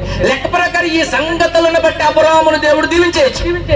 ఇన్ని సంగతులు జరిగిన తర్వాత, ఇన్ని కార్యక్రమాలు జరిగిన తర్వాత, ఏమండి దేవుని సన్నిధిలో ఎన్నో అద్భుతాలు ఆశ్చర్య కార్యాలు సాధించిన తర్వాత, ఎంతో నమ్మకంగా ఉన్న తర్వాత ఇక చాలు అబ్రహామును దీవించవచ్చు. కానీ దేవుడు అలా చేయలేదు. అప్పుడు దేవుడు అబ్రహామును పరిశోధించడం మొదలు పెట్టినాడు. దేవునికి స్తోత్రం. కొన్నిసార్లు మనకు అర్థం కాదు ఏంటంటే ఇన్ని సంవత్సరాలు భక్తి చేశాను నేను, ఇంత నమ్మకంగా ఉన్నాను నేను, ఇంత యథార్థంగా ఉన్నాను నేను, ఇంత కానుకిచ్చాను నేను, ఇంత సమర్పణతో ఉన్నాను నేను, ఇన్ని జబ్బుల్లో దేవుడి కోసం నిలబడ్డాను, ఇన్ని సమస్యల్లో దేవుడి కోసం నిలబడ్డాను, ఇన్ని ఇబ్బందుల్లో దేవుడి కోసం నిలబడ్డాను, దగ్గర 30 సంవత్సరాలు దేవుడి కోసం పౌరుషంగా ఉన్నాను, 40 సంవత్సరాలు దేవుడి కోసం పౌరుషంగా ఉన్నాను, 50 సంవత్సరాల నుంచి అసలు ఎక్కడ తలవంచకుండా పౌరుషంగా ప్రభు కోసం బ్రతికాను, ఇప్పుడు నాకు ఈ కష్టాలు ఏంటి అనుకుంటే, ఒకవేళ దేవుడు నిన్ను ఇప్పుడు పరిశోధించడం మొదలు పెట్టాడేమో. దేవునికి స్తోత్రం. అయ్యి వేరు ఈ వేరు, వాటి వల్ల ఈ స్థాయి నీకు వచ్చింది. దేవునికి స్తోత్రం. దేవుడు పరిశోధించే స్థాయి మన జీవితంలో ఎందుకు వచ్చిందనమాట? మునుపు జరిగిన సంఘటనలను బట్టే దేవుడు నిన్ను పరిశోధించడం మొదలు పెట్టాడు. మనం కూడా ఏదైనా దారిలో దొరికిన ప్రతిదీ బంగారం అనుకో. బంగారానికి దగ్గరగా 100 సార్లు గోకినా సరే ఏం తేడా ఉంటే అప్పుడు పట్టుకెళ్ళి గీటెట్టిస్తాం. దేవునికి స్తోత్రం. అలాగే దేవుడు ప్రతి ఒక్కరిని పరిశోధించాడు. ఆడి కథ ముందే తెలిసిపోద్ది. ఒక్కొక్కడికి పరిశోధన అవసరంలే, ఆడే ముందే వెళ్ళిపోతాడు. ఇప్పుడు ఆకాల నాటోడు ఉన్నాడు అనుకోండి, ఆకాల నాటోడిని పరిశోధించే అవసరంలే, ఆటోమేటిక్ గా ఇష్యూ ఉందంటే ఆడు వెళ్ళి వాలిపోతాడు. దేవునికి స్తోత్రం. ఆకానికి పరీక్ష అవసరం లేదు, ముందే టెంప్ట్ అయిపోతాడు. అసలు ఏమీ లేకుండానే ఆ సేనారు వస్త్రం బంగారు కమ్మి తెచ్చేసుకుని లోపల పెట్టేసుకున్నాడు. వీడు చూస్తేనే ఆగలేడు, వీడికి పరీక్ష ఎందుకు? దేవునికి స్తోత్రం. చూస్తేనే ఆగలేనోడికి పరీక్షలు అవసరంలా. ఎంతో తట్టుకుని దేవుడి కోసం నిలబడినోడికే పరీక్ష. దేవునికి స్తోత్రం. కొన్నిసార్లు మనం అనుకుంటాం, లోకంలో చాలా బాగా అలా తిరుగుతా ఆదివారం సరిగ్గిరాడు, శుక్రవారం సరిగ్గిరాడు, ఆడు ఎప్పుడు దశంభాగత్వం చూడలేదు, ఎప్పుడు పేద చూద్దాం చూడలేదు, ఆడు మాత్రం డెవలప్ అయిపోతున్నాడు, పైకి వచ్చేస్తున్నాడు, 2 బిల్డింగ్లు కట్టాడు, 3 కార్లు కొడేశాడు, ఆడు భలే ఉన్నాడు. మనం ఎప్పుడు పేద అంటాం, మోకాళ్ళ మీద ఎంత కాయలు వచ్చేసి ఎప్పుడు చూసినా ఉపవాసం అంటాం, ఎప్పుడు చూసినా పేదలు అంటాం, ఎప్పుడు చూసినా అంటాం. మనకి ఏటో తెల్ల అన్ని పరీక్షలే, ఎప్పుడు చూసినా మన కథ మారదు అనుకుంటాం. ఆ విషయం ఏంటంటే, దేవుడు ఎవరిని పరిశోధిస్తాడంటే ఆ సంగతులు జరిగిన వాడిని మాత్రమే పరిశోధిస్తాడు. దేవునికి స్తోత్రం. ఇంకోటి ఏంటంటే, ముందు పరిశోధనలన్నిటికంటే ఇది దారుణంగా ఉంటది. ఇది ఈ ఫైనల్ ఎగ్జామ్ ఎలా ఉంటది? ఫైనల్ ఎగ్జామ్ ఈ ప్రశ్నావళి కూడా ఎలా ఉంటది అనమాట? నరాలు తెగిపోయేలాగా ఉంటది. అబ్రాహాము దేవుడు అడిగాడట, అబ్రామా ఎలా పరిశోధించాడట? ప్రశ్న పత్రంలో ఇచ్చిన క్వశ్చన్ ఏంటి? నీవు ప్రేమించుచున్న నీకు ఒక్కడైనా ఇస్సాకును తీసుకొచ్చి మోరియా పర్వతంలో నేను చూపించే దానిలో ఒక దాని మీద నువ్వు దహన బలిగా అర్పించగలవా అన్నాడు. అంటే అర్థం ఏంటనమాట? నీవు ఏం చేయాలి? నీ సొంత కొడుకు, మళ్ళీ ఏమన్నాడు? నీ కుమారుణ్ణి ఇవ్వగలవా అంటే ఎవరిని ఇచ్చేస్తాడు? ఇస్మాయిల్ ఇచ్చేయచ్చు. స్వామి కార్యం స్వకార్యం 2 జరిగిపోతాయి కదా. ఏమంటే అప్పుడు ఏం చేయొచ్చు అనమాట? 4 మనుషులు కోమాయించి ఇస్మాయిల్ ఎక్కడ తీసుకురండి, అది తీసుకొచ్చి నా కొడుకే ప్రభా, ఇదిగో ప్రభా, ఈ చేతనం ప్రభా, నీకు పని అయిపోయింది, నాకు పని అయిపోయింది, నాకు ఆటో లేదు, నీకు ఆటో, దేవుడికి చిత్తం చేసిన దేవుడు స్తోత్రం అంటే పని అయిపోద్ది. అందుకనే దేవుడు ఏమడిగాడట? ఇస్మాయిల్ అడగలేదట. ఒక్క ప్రశ్న ఎలా అన్నాడట? నీవు ప్రేమించుతున్నా నీకు ఒక్కడైనా ఇస్సాకుని ఇవ్వగలవా? ఇస్మాయిల్ ఇచ్చేస్తావు. ఇస్మాయిల్ వదిలేమంటే వదిలేసావు, ఆగరను వదిలేమంటే వదిలేసావు, ఇస్సాకును వదలగలవా? వదిలేమంటే ఏంటి? ఏదో కొండ మీద వదిలే 3 రోజులు పోయి మళ్ళీ వచ్చేస్తాడు, కొండ మీద వదిలే 4 రోజులు పోయి మళ్ళీ వచ్చేస్తాడు, నేను చూసుకుంటాను కదా, ఇలాంటి కథలు ఏమి లేవు. ఆ కథను ఏం చేయాలన్నమాట? దహన బలిగా. దహన బలి అంటే ఏం చేయాలి? బలిపీఠం కట్టాలి, ఏమంటే అతని చేతులు కట్టేయాలి, అతన్ని ఏం చేయాలి? ఖండించాలి, చంపేయాలి, తర్వాత బూడిద చేసేయాలి. ఇది కథ. చేయగలవా? ఎన్నో వదిలేసావు నా కోసం ఇప్పటిదాకా, ఇది వదలగలవా? ఎవరిని వదలగలవా? ఇస్సాకును వదలగలవా? నా కోసం ఎన్నో వదిలేసావు.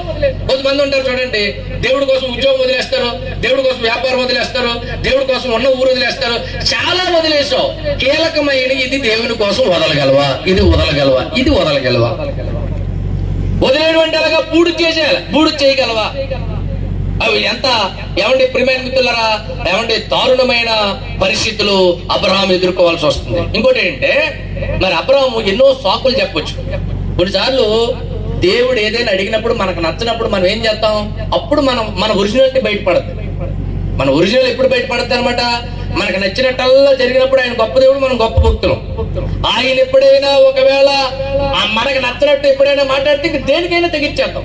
మీరు చూడండి, యోనా అన్నాడంట, ప్రభు నేను నినివే మాత్రం వెళ్ళను ప్రభు. దేవుడు ఏమన్నాడంటే నినివే వెళ్ళాడు. ఆయన అన్నాడంటే వాళ్ళకెందుకు ప్రభు చెప్పడం అనవసరం, నీకు తెలతో చెప్తే అర్థమవుతుంది నీకు, నువ్వేమో అక్కడికి వెళ్ళమంటా. వాళ్ళు ఇన్ని రకాలు కాదు ప్రభు, వాళ్ళకి అనవసరం ప్రభు. అసలు వాళ్ళ దగ్గరికి వెళ్ళి వాకింగ్ చెప్పడమే దొండుకు నేను టైం వేస్ట్, వద్దు ప్రభు.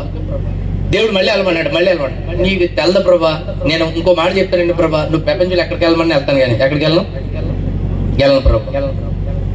ఒకవేళ నువ్వు ప్రాణం నీ చేతిలో ఉందనుకుంటావు, చంపేస్తే చంపే, చచ్చిపోవడానికి సిద్ధంగా వాళ్ళకి మాత్రం నేను ఏం చెప్పను, నేను వాక్యం చెప్పను, ఆ ఊరు మాత్రం వెళ్ళదు ప్రభా అంటే ఆ ఉద్దేశం ఏంటి?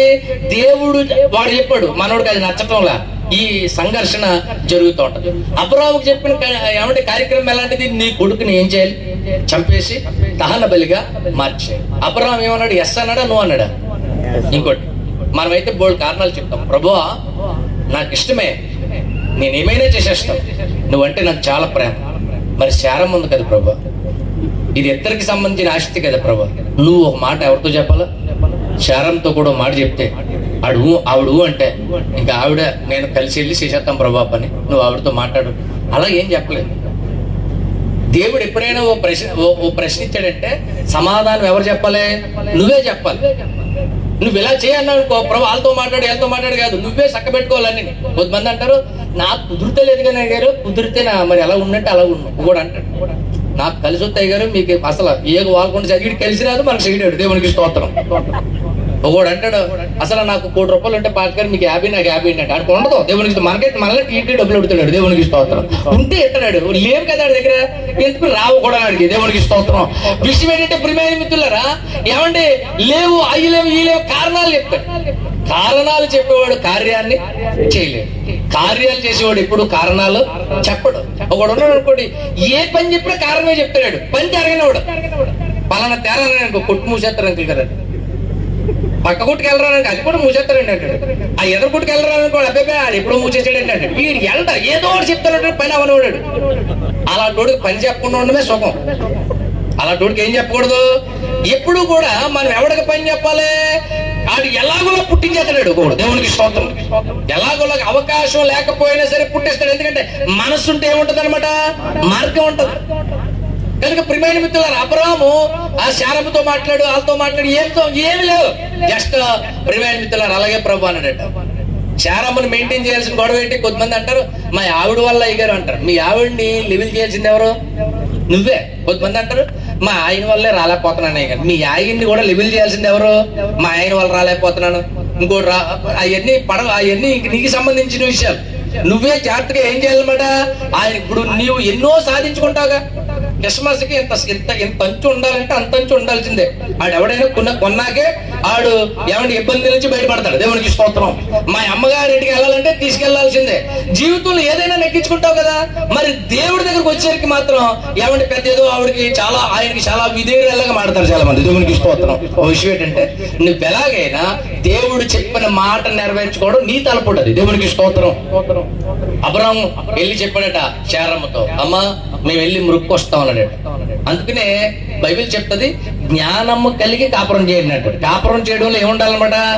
జ్ఞానం ఉండాలి. బుర్రలేని మాటలు మాట్లాడితే కొంతమందికి సమస్యలు ఎదురొచ్చేస్తూ ఉంటాయి. సమస్య లేని చోట సమస్య సృష్టించుకుంటారు కొంతమంది. అలా కాదు, ఏం చేయాలన్నమాట? జ్ఞానముతో సమాధానం చెప్పాలి. దేవునికి స్తోత్రం.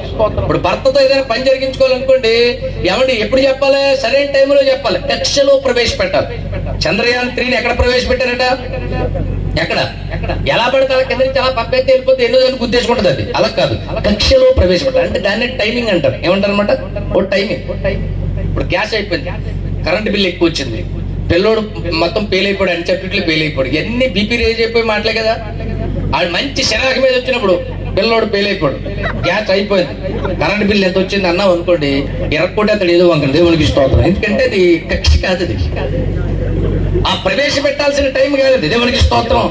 ఇప్పుడు కరెంటు బిల్ రావడం, పిల్లోడు ఫెయిల్ అయిపోవడం, ఏమండి ఇవన్నీ రావడం కామన్. కానీ టైమింగ్ కూడా ఉంటది. దేవునికి స్తోత్రం.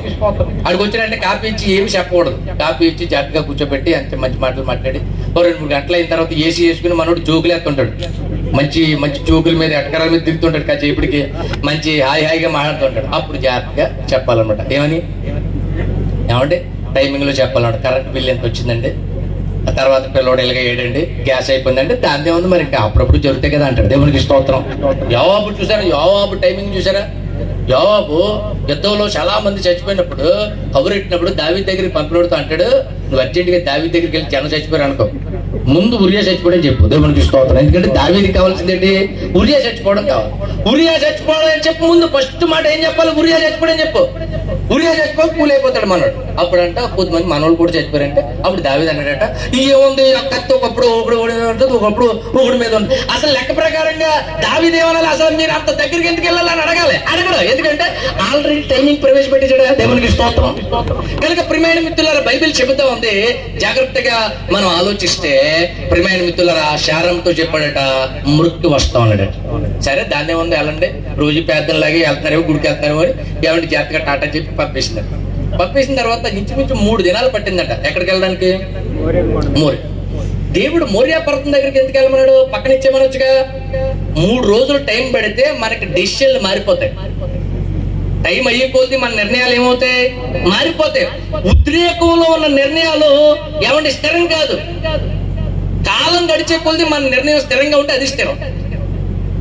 మరి మీరు చూడండి, అననీయ సప్ఫీరా ఉద్రేకులు ఏమన్నారంట, ఆస్తి మొత్తం ఇచ్చేస్తానంటారు.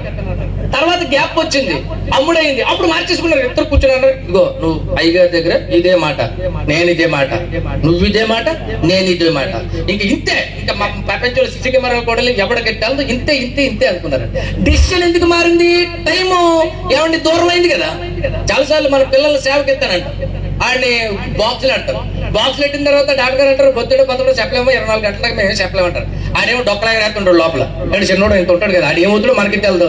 అప్పుడు మనం మెట్ల దగ్గర కూర్చుని వాళ్ళ అమ్మమ్మో నానమ్మ కూర్చుని దేవా ఇటు బతికితే సేవకి ఇచ్చేస్తా ఉంటారు. ఎందుకు, ఆడు పొద్దుగా బతకడాన్ని ఎలాగే తెలుసు కనుక దేవునికి స్తోత్రం. డాక్టర్ గారు చెప్పలేమన్నారు కనుక, వీడు చచ్చిపోయేలా ఉన్నాడు కనుక ఇంక ఏదైనా పర్లేదు సేవకి ఇచ్చేద్దాం అనుకుని ఆడు ఏమవుతాడు తెలకుండా ఉత్తుని ముక్కేసుకుంటారు. వీడు టిక్కిని బతికేస్తాడు, దేవునికి స్తోత్రం. బతికేసి పెద్దోడు అయిపోయి వీడు 10th క్లాస్ ఏమో 500 దాటి మార్కులు వచ్చేస్తాయి, ఇంటర్మీడియట్ ఏమో 900 దాటి వచ్చేస్తాయి, నీట్ వచ్చేస్తుంది. ఏమంటే ఎన్ని వచ్చేసిన తర్వాత ఏమంటే ఇప్పుడు అంటే అయ్యగారు సేవకి సపోర్ట్ అండి, దేవునికి స్తోత్రం. మళ్ళీ ఎలా మారుతాం అనమాట. విషయం ఏంటంటే జాగ్రత్తగా వినండి ప్రియమైన మిత్రులారా, జాగ్రత్తగా వినండి. మనకి కాలం గడిచే కొద్ది నిర్ణయాలు ఏమైపోతుంటాయి, మారిపోతుంటాయి. అబ్రాహాముకి ఇప్పుడు కొడుకు కూడా ఉంటున్నాడు, కట్టెలు తెస్తున్నాడు, కొండ ఎక్కుతున్నారు, పని వాళ్ళు ఉన్నారు. మీరు పని వాళ్ళని కూడా ఏం చేశాడు, అబ్రాహాం కింద ఆపేశాడు, మీరు ఇక్కడ ఉండండి అబ్బాయి అన్నాడు. ఎందుకు, వీళ్ళకి పైకి రానిచ్చాడు అనుకో. వాళ్ళు ఏం చేస్తారో అబ్రాహాం అట్టేసుకుంటారు. వాళ్ళు అయ్యగారు ఎగరు పిల్లల్ని చెప్పేస్తారండి, బాబు ఇద్దరు బాబు ఎలా తీసుకొచ్చారు. ఇప్పుడు చారం గారికి మేము ఏం చెప్పాలని సరికొచ్చి ఎట్టేసుకుంటే ముసలోడు కదలలేడు కదా. అందుకనే ముందు ఆలోచించి అన్నారట, అబ్బాయి మీరు ఇక్కడే ఉండండి అన్నారట. అందుకనే మనం భక్తి చేసేటప్పుడు కూడా ఎవరిని ఎక్కడ దాకా రానివ్వాలి, అక్కడ దాకా రానివ్వాలి, దేవునికి స్తోత్రం. ఆడి విశ్వాసత ఏంటి, అక్కడ దాకే. ఇప్పుడు మనం చెప్పేటప్పుడు మీటింగ్ ప్లాన్ చేస్తున్నాం అనుకోండి, మీటింగ్ ప్లాన్ చేసేటప్పుడు మీటింగ్ కోసం మాట్లాడుతున్నప్పుడు ఒకడు ఉంటాడు లెక్కల మాస్టర్, ఆయన కూర్చోబెట్టకూడదు. అక్కడ ఆయన కూర్చోబెడితే మనం అంటాం సౌండ్ సిస్టమ్ ఎక్కడి నుంచి తేవాలంటే మనం ఉద్రేకంలో మాట్లాడుతుంటాం, ఇది తేవాలి ఇది తేవాలంటే ఆయన అంటాడు అంత డబ్బులు ఎందుకు ఎగారు, మీరు అలా ఆలోచించే పిల్లలు ఉన్నారు కదా ఎగారు, వాళ్ళు ఉన్నారు కదా, వీడు మొత్తం చేతులు ఎట్టేసుకుంటాడు, దేవునికి స్తోత్రం. ఇది కొండ కింద పేర్చి ఇక్కడ ఆపేయాలి దీన్ని, దేవునికి స్తోత్రం. దీన్ని కూడా తీసుకొచ్చి ఆయన పెద్దల్లో కూర్చోబెట్టి మీటింగుల కోసం ఏం చేద్దాం అన్నాం అనుకోండి, ఆడ అర్జెంట్ గా నీ చేతులు కాళ్ళు కదలలేవాడు. అందుకని అబ్రాహాం అన్నాడట, వీడు పనివాడే ఉపయోగపడతాడు. ఎక్కడ దాకా పని చేస్తాడు వీడు, కుర్చీలు ఎత్తాకి బరకాలు ఎత్తాకి పని చేస్తాడు, దేవునికి స్తోత్రం. అక్కడే వాడాలండి, అంతే తప్ప వీడిని ముందుకు తీసుకొచ్చేసి ఏం చేద్దామన్నాడంటే నీ కాళ్ళు చేతులు ఆడినవాడు, నీ పరిచర్య జరగనివాడు. ఆడు అనవసరమైన ప్రేమ నటించి నీ యజ్ఞాన్ని ఆపేస్తాడు. అందుకనే అబ్రాహాము తెలివిగలిగాడట, అబ్బాయి మీరు ఇద్దరు ఇక్కడే ఉండండి, బలి మేము ఇద్దరు అర్పించాలి, నువ్వు మొత్తం అన్నాడు. అలక్క దగ్గర పొల్లయ్య మొత్తం అంటే ఇసక మొత్తం, ఎవరు మొత్తం అంటే మొత్తం అన్నాడు, దేవునికి స్తోత్రం. అన్నాడు మన ఇద్దరు వెళ్తాం, ఇద్దరు వెళ్తున్నారట. ఇప్పుడు ఎలా ఉంటది, కొడుకు తండ్రి వెళ్తున్నారు, కొండ ఎక్కుతున్నారు. కొండ ఎక్కుతున్నప్పుడు మళ్ళీ ఇస్సాకు అడిగాడు, ఆయన ఏమండి నిప్పు కట్లే ఉన్నాయి దాన బలికి గొర్రె పిల్ల. అప్పుడు ఏమనాలి అబ్రాహాం, నేను అబద్ధం ఆడలేనరా, నీకు నిజం చెప్పేది నువ్వేరా అన్నాడు అనుకోండి. అప్పుడు ఏమవుతుంది కథ, ఒకవేళ ప్రియమైన మిత్రులారా అబ్రాహాము ఏమండి ఎలాంటి వాడైనా ఇస్సాకు తన ప్రాణం మీద తనకి తీపుండి పారిపోవచ్చేమో, కొండంతా పరిగెట్టించేస్తారు కదా, దేవునికి స్తోత్రం. తర్వాత ఏదైనా జరగచ్చు కదా. అందుకనే ప్రియమైన మిత్రులారా అబ్రాహాము ఎంత తెలివైన సమాధానం చెప్పాడంటే యెహోవా ఇరే అన్నాడంట. అంటే అబద్ధం కాదు, రెండోది ఏంటి నిజము కాదు. ఎప్పుడు కూడా సమాధానం చెప్పాల్సినప్పుడు క్రైస్తవులు ఎలా చెప్పాలి, అబద్ధం చెప్పకూడదు. అబద్ధం చెప్తే దేవుడితో గొడవ అవుతుంది, నిజం చెప్పకూడదు, నిజం చెప్తే జనాలతో గొడవ అవుతుంది, దేవునికి స్తోత్రం. ఈ రెండిట్లకి మధ్యలో ఒకటి ఉంటుంది, అది సెట్ చేసుకోవాలి, దేవునికి స్తోత్రం. ఆ రెండిట్లకి మధ్యలో సెట్ చేసేదే దేవుడిచ్చిన జ్ఞానం, దేవునికి స్తోత్రం. అప్పుడప్పుడు మీటింగ్లకి వెళ్ళేటప్పుడు మాకు ఫోన్ చేస్తూ ఉంటారు, మేము బయలుదేరమే ఆయా కార్యక్రమాల్లో సరిగ్గా బయలుదేరిచేకి ఎవడో వస్తాడు, మాట్లాడకపోతే నీకు చాలా గేర్ అనుకుంటాడు, ఆడితో మాట్లాడితే చాలా పుణ్యకాలం అయిపోతుంది. ఈ లోపల బయలుదేరి ఎప్పుడు చూసినా 4 జామున వస్తుంటాను నేను, దేవునికి స్తోత్రం. ఎప్పుడు చూసినా లేట్ అయిపోతాం. నా మీద ఉన్న పెద్ద అపవాదం ఏంటంటే లేట్ గా అంటే ఎప్పుడు టైట్ గా వస్తాడండి, దేవునికి స్తోత్రం. కారణం ఏంటి, ఏదో పనితో మీరు చూడండి, సమయాలు కూడా లేట్ అయిపోయిందంట. మరి ఏం తగిలిందో ఏటో మనకు తెలియదు. దేవునికి స్తోత్రం. అందుకని కంగారు వచ్చి ఆయన ఏం చేశాడట, బలి అర్పించి తేడా తెచ్చేసుకున్నాడట. పాస్టర్ గారు లేటే మొత్తానికి కథకి కారణం. లేట్ కారణం ఏంటి? అక్కడో పరిచర్య, దారిలో పరిచర్య. ప్రియమైన మిత్రులారా, ఇలాంటి పరిస్థితుల్లో ఏమండి మేము ఏం చెప్తామంటే ఫోన్ చేస్తారు. ఫోన్ చేసి అయ్యారు ఎక్కడ ఉన్నారని కంగారు పడిపోతుంటారు. మధ్యలో మన వాళ్ళు ఏదైతే పాస్టర్ గారు సరైన అప్పు చెప్తారు ఫోన్ ఇచ్చి. అదేంటంటే ఏమంటే మన కూడా 24 గంటలు తిరిగి నిమిషానికి ఒకసారి ఫోన్ చేస్తుంటారు. అయ్యారు ఎక్కడ మళ్ళీ తిరిగారా, అక్కడ తిరిగారా, ఎక్కడ తిరిగారు ఫోన్ చేస్తారు. ఆయనకు ఒకే ఒక సమాధానం చెప్తాం, దారిలో ఉన్నామంటాం. ఎక్కడ దారి అంటే విశాఖపట్నం దగ్గర అయినా రాజమండ్రి మొదలైన ఉండొచ్చు. దేవునికి స్తోత్రం. ఇక దారిలో ఉన్నామంటే దానికి తిరగలేదు. ఏ దారిలో ఉన్నా దారిలో ఉన్నాం అంతే. ఇక్కడ హైవేలో ఉన్నా మాకు ఏం కనపడలేదు. దేవునికి స్తోత్రం. దారిలో ఉన్నాం. విషయం ఏంటంటే ఆ సమాధానం సెట్ చేసుకోవడం వస్తే చాలా హ్యాపీగా ఉండొచ్చు. దేవునికి స్తోత్రం. కనుక విషయం ఏంటంటే ప్రియమైన మిత్రులారా, అబ్రహాం కూడా అన్నాడు, యెహోవా ఈరే ఆ గొడవ మనకి ఎదురుగా దేవుడు చూసుకున్నాడు. పైన ఎక్కడైనా దేవుడు ఎట్టాడేమో అనుకుని ఇద్దరు బయలుదేరి వెళ్ళిన తర్వాత ప్రియమైన మిత్రులారా, అబ్రహాము బలిపీఠం కట్టొచ్చు, కట్టెలు చక్కగా పేర్చొచ్చు, పిల్లోడిని కట్టొచ్చు. ఏమంటే ప్రియమైన మిత్రులారా, పొడి చేసేటప్పుడు ఏ తండ్రికైనా ఎలా ఉంటది? మీరు ఆలోచించండి. ఎప్పుడైనా మీ పిల్లలు ఐసీయూలో ఉన్నప్పుడు మీ మనసు ఎలా ఉంటది? మన పిల్లోడు ఐసీయూలో ఉంటే మన మనసు ఎలా ఉంటది? మన కథ ఎలా ఉంటది? మనం ఎలాగా దుఃఖపడతాం. ఇప్పుడు బాగున్న కుర్రోడు, ఆరోగ్యంగా ఉన్న కుర్రోడిని పొడి చేయాలంటే ఆ తండ్రి మనసు ఎలా ఉంటది? ఒకే ఒక విషయం కనపడతా ఉంది, కుర్రోడిని వదిలేయాలా, దేవుని మాట వదిలేయాలా. కత్తకుడు వదిలేసి ప్రభు నేను ఇంకా చేయలేను ప్రభా, నీ కోసం ఇల్లు వదిలేసా, వాకలు వదిలేసా, సమస్తాన్ని వదిలేసా, ఇప్పుడు పిల్లల్ని కూడా వదిలేయమన్నావు, ఇంటికి వెళ్ళి నేనేం సమాధానం చెప్పాలి ప్రభా అని అనకుండా కుర్రోడిని చంపేయడానికి చెయ్యి పైకెత్తేసాడు. పైకెత్తి కింద దించడానికి ఎంత టైం పడుద్ది? అందుకని దేవుడు అక్కడ అబ్రహామా అబ్రహాం అని 2 సార్లు అన్నాడు. దేవునికి స్తోత్రం అని ఆ పిల్లవారిని నువ్వేమీ చేయొద్దు అని చెప్పి ప్రియమైన మిత్రుల దేవుడు ఆల్రెడీ ప్రియమైన మిత్రులరా ఒక గొర్రె పిల్లని సిద్ధం చేసి ఉంచాడు. దేవునికి స్తోత్రం. అది ఎలాంటి గొర్రె పిల్ల అంటే దేవుడు వీళ్ళకంటే ముందు పంపించాడు, వెనకాల పంపించాడు, దాన్ని ముందే పంపించాడు. వీళ్ళు ఎక్కక ముందే ఎక్కింది గొర్రె పిల్ల. కానీ సౌండ్ వినపడతలేదు. అసలు చిక్కుకుపోయింది. ఏం చేయాలి? అనాలి కదా, మ్యా అని ఏదో వినపడాలి కదా. ఇది పక్కనే ఉంది కానీ శబ్దం చేస్తలేదు. ఎందుకంటే దేవుని చిత్తం, దేవుని ఉద్దేశం, పరిశోధన జరుగుతున్నప్పుడు చిన్న సౌండ్ కూడా నీకు వినపడదు. దేవుని కార్యం సౌండ్. మనం అనుకుంటాం చేసే ప్రభా ఎక్కడి నుంచి వస్తుంది మనం అనుకుంటాం. ఏదో ఒకటి చేస్తాడు దేవుడు. ఈ పక్క నుంచి వస్తుంది, ఆ పక్క నుంచి వస్తుంది, ఏ పక్క నుంచి రాదు. ఆ టైం వచ్చినప్పుడే ఏమవుద్ది అనమాట, అది రిలీవ్ అవుతుంది. నేను రాజమండ్రిలోకి ఆరాధన పెట్టు ప్రియమైన మిత్రులారా, ఇలా మీటింగ్లకు వెళ్ళిన డబ్బులన్నీ పోగేసి ఆ ఆరాధనకి 5,000 అయ్యింది వారానికి. నేను అలా పోగేసి 5,000 ఉండొచ్చు. ఎందుకంటే ఆరాధన కోసం, ఎందుకంటే వచ్చిన జనం అంత ఎవరు కదా ఏమన్నా. అందుకని 5,000 పోగేసి అప్పుడు 30 మంది 40 మంది వచ్చేవారు. ఒక ఏసీ హాల్ తీసుకుని ఆరాధన జరిగించామండి. ఆరాధన జరిగితే కొన్ని మరి నెలలు జరిగించిన తర్వాత ఈ లోపల ఒక వారం అసలు మరి ఏ పని అవ్వలేదు, డబ్బులు లేవు. అసలు చాలా ప్రయత్నాలు చేశాం కానీ ఏం పని అవ్వాల. ఏం పని అవ్వకపోతే మనం ఎవరితో చెప్పుకోకూడదు కదా, దేవుడితో చెప్పాలి కదా. ఎంత చెప్పినా దేవుడు కూడా ద్వారాలు తెరవలేదు. మా వాళ్ళతో చెప్పాను, మా తమ్ముడు వాళ్ళతో చెప్పాను, రేపు ఇంకా ఆరాధన లేదని చెప్పాడురా, ఎందుకంటే మరి డబ్బులు లేవు కదా అని మామూలుగా చెప్పాను. చెప్తే ఈ లోపల ఓ ఫోన్ వచ్చింది. ఫోన్ ఇచ్చి పాస్టర్ గారు మేము గుడివాడ నుంచి ఫోన్ చేస్తున్నామండి అన్నారు. అలాగమ్మ ఏంటి చెప్పండి అంటే, లేదే పాస్టర్ గారు మన చర్చ ఎక్కడండి అన్నారు. రాజమండ్రిలో నమ్మా అన్నాను. రాజమండ్రిలో ఎక్కడండి అన్నారు. పలానా చోటమ్మా అన్నాను. వాళ్ళ చోట అంటే అయితే రేపు ఆదివారం వస్తున్నామండి అన్నారు వాళ్ళు. దేవునికి స్తోత్రం.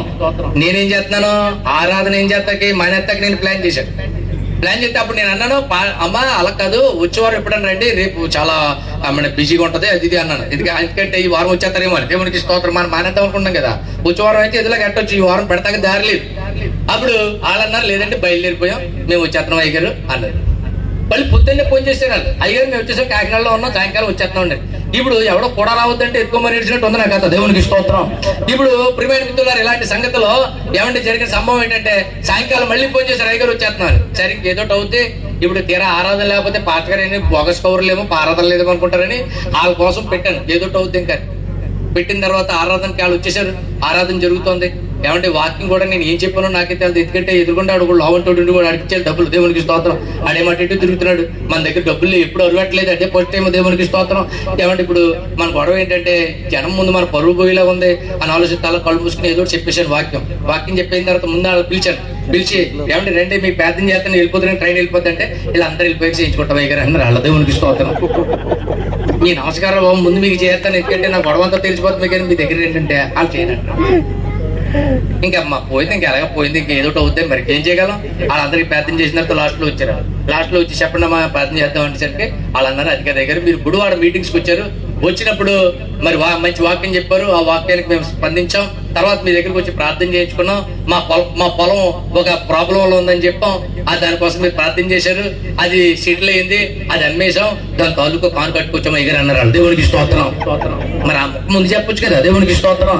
లాస్ట్ లో చెప్పారు, ఎందుకంటే గొర్రె పిల్ల ఇప్పుడు దాకా కనపడదు, లాస్ట్ మినిట్ దాకా కనపడదు. దేవునికి స్తోత్రం. ప్రియమైన మిత్రులారా, బైబిల్ చెప్తా ఉంది, జాగ్రత్తగా వినండి. విషయం ఏంటంటే ఆ సంగతులు జరిగిన తర్వాత అబ్రహామును దేవుడు ఏం చేశాడు? పరిశోధించాడు. ఎందుకు పరిశోధించాడు? అతన్ని గొప్పవాడిని చేయాలి, అతన్ని దీవెనకరంగా మార్చాలని, అతని ఆశీర్వాదకరంగా మార్చాలి. ఈ రాత్రి ప్రియమైన మిత్రులారా, మనల్ని కూడా దేవుడు ఏం చేస్తాడనమాట? ఏమంటే పరిశోధించిన తర్వాత గొప్పవారిగా చేస్తాడు, పరిశోధించిన తర్వాత దీవెనకరంగా మారుస్తాడు. ముందు చాలా సార్లు పరిశోధించవచ్చు. ఈ పరిశోధన వేరు, ఈ పరిస్థితి వేరు. ఈ పరిస్థితికి నిలబడితే దేవుడు గొప్ప ఆశీర్వాదం మనకు అనుగ్రహిస్తాడు. దేవాలంటి కృప, అలాంటి ఆశీర్వాదం నాకు దయచేయని ప్రార్థన చేద్దాం. దేశందరూ లేచి నిలబడండి, చిన్న మాట ప్రార్థన చేద్దాం. ఈ రాత్రి ప్రభు మనతో మాట్లాడిన కొద్దిపాటి మాటల కోసం చిన్ని మాట ప్రార్థన చేద్దాం. Praise the lord. Hallelujah, hallelujah, hallelujah, hallelujah, hallelujah. చిన్ని మాట ప్రార్థన చేద్దాం. ప్రభు ఈ రాత్రి నాకు సహాయం చేయి. ఆ సంగతులు జరిగిన తర్వాత దేవుడు అబ్రహామును పరిశోధించెను. నీ జీవితంలో కూడా చాలా సంగతులు జరిగాయేమో. ఈ సంగతులు జరిగాయా? దేవుడి కోసం వదిలేసిన సందర్భాలు ఉన్నాయా? దేవుడి కోసం పౌరుషంగా నిలబడిన సందర్భాలు ఉన్నాయా? దేవుడి కోసం త్యాగం చేసిన సందర్భాలు ఉన్నాయా? నువ్వు అనుకున్నావు ఇంతే చాలు, ఇంతే చాలు. లేదు లేదు, అవన్నీ కలిపి నేను ఒక పెద్ద పరీక్ష సిద్ధం చేశాయి. ఈ పరీక్షలో నువ్వు నిలబడితే ఉన్నతమైన ఆశీర్వాదాన్ని, ఉన్నతమైన దీవెన నువ్వు పొందుకుంటావు. కనుక ఈ కష్టంలో, ఈ శోధనలో, ఈ శ్రమలో ఇదిగో ప్రభు పక్షంగా ఉండాలి. ఇంత కఠినమైన పరీక్షని భరించలేదని చెప్పకూడదు, ఇంత కఠినమైన పరిశోధనను భరించలేదని చెప్పకూడదు. అది ఎలాంటిదైనా దేవుని పక్షంగా నిలబడితే ప్రభు నీ కార్యం చేస్తాడు, నీకు సహాయం చేస్తాడు. ఈ రాత్రి ఇదిగో ఎలాంటి పరీక్ష అయినా, ఎలాంటి పరిశోధన అయినా, ఎలాంటి ఇబ్బంది అయినా నేను ప్రభు పక్షంగా నిలబడతాను. ఇదిగో దేవుని సహాయం నేను పొందుకుంటాను. దేవుని కోసం ఏదైనా వదిలేయడానికి ముందులో నేను ఉంటాను. నా కోసం ప్రార్థన చేయండి వారు మీకు కూడా వస్తాను చూపించండి. ఈ చివరి రాత్రి నేను ప్రార్థన చేస్తాను. యెస్, హల్లెలూయా. పరిశుద్ధమైన తండ్రి, అద్భుతమైన యేసుక్రీస్తు ప్రభువా మీకు స్తోత్రం. ఇదిగోనైనా ఈ రాత్రి మీరు మాట్లాడిన మాటల కొరకు వందనాలు. చేతులెత్తిన ప్రతిఫలను దీవించి ఆశీర్వదించండి స్వామి. ఎంత కష్టమైనా, ఎంత పరిశోధనైనా, ఎంత పరీక్ష అయినా ప్రభా ఈ బిడ్డలు నిలబడడానికి సిద్ధపడ్డారు. వీరిని కనికరించండి, వీరిని దీవించండి, వీరిని అభిషేకించండి, వీరి హస్తాన్ని మీరు పట్టుకోండి స్వామి. ప్రభా మీ ద్వారా పరిశోధించబడి ప్రభా గొప్ప ఆశీర్వాదం మీరు పొందుకోవడానికి కృపగా ఇచ్చేయమని, అన్ని విషయాల్లో క్షేమాన్ని, దీవెనను అనుగ్రహించమని, ఇదిగో స్థానిక సంఘాన్ని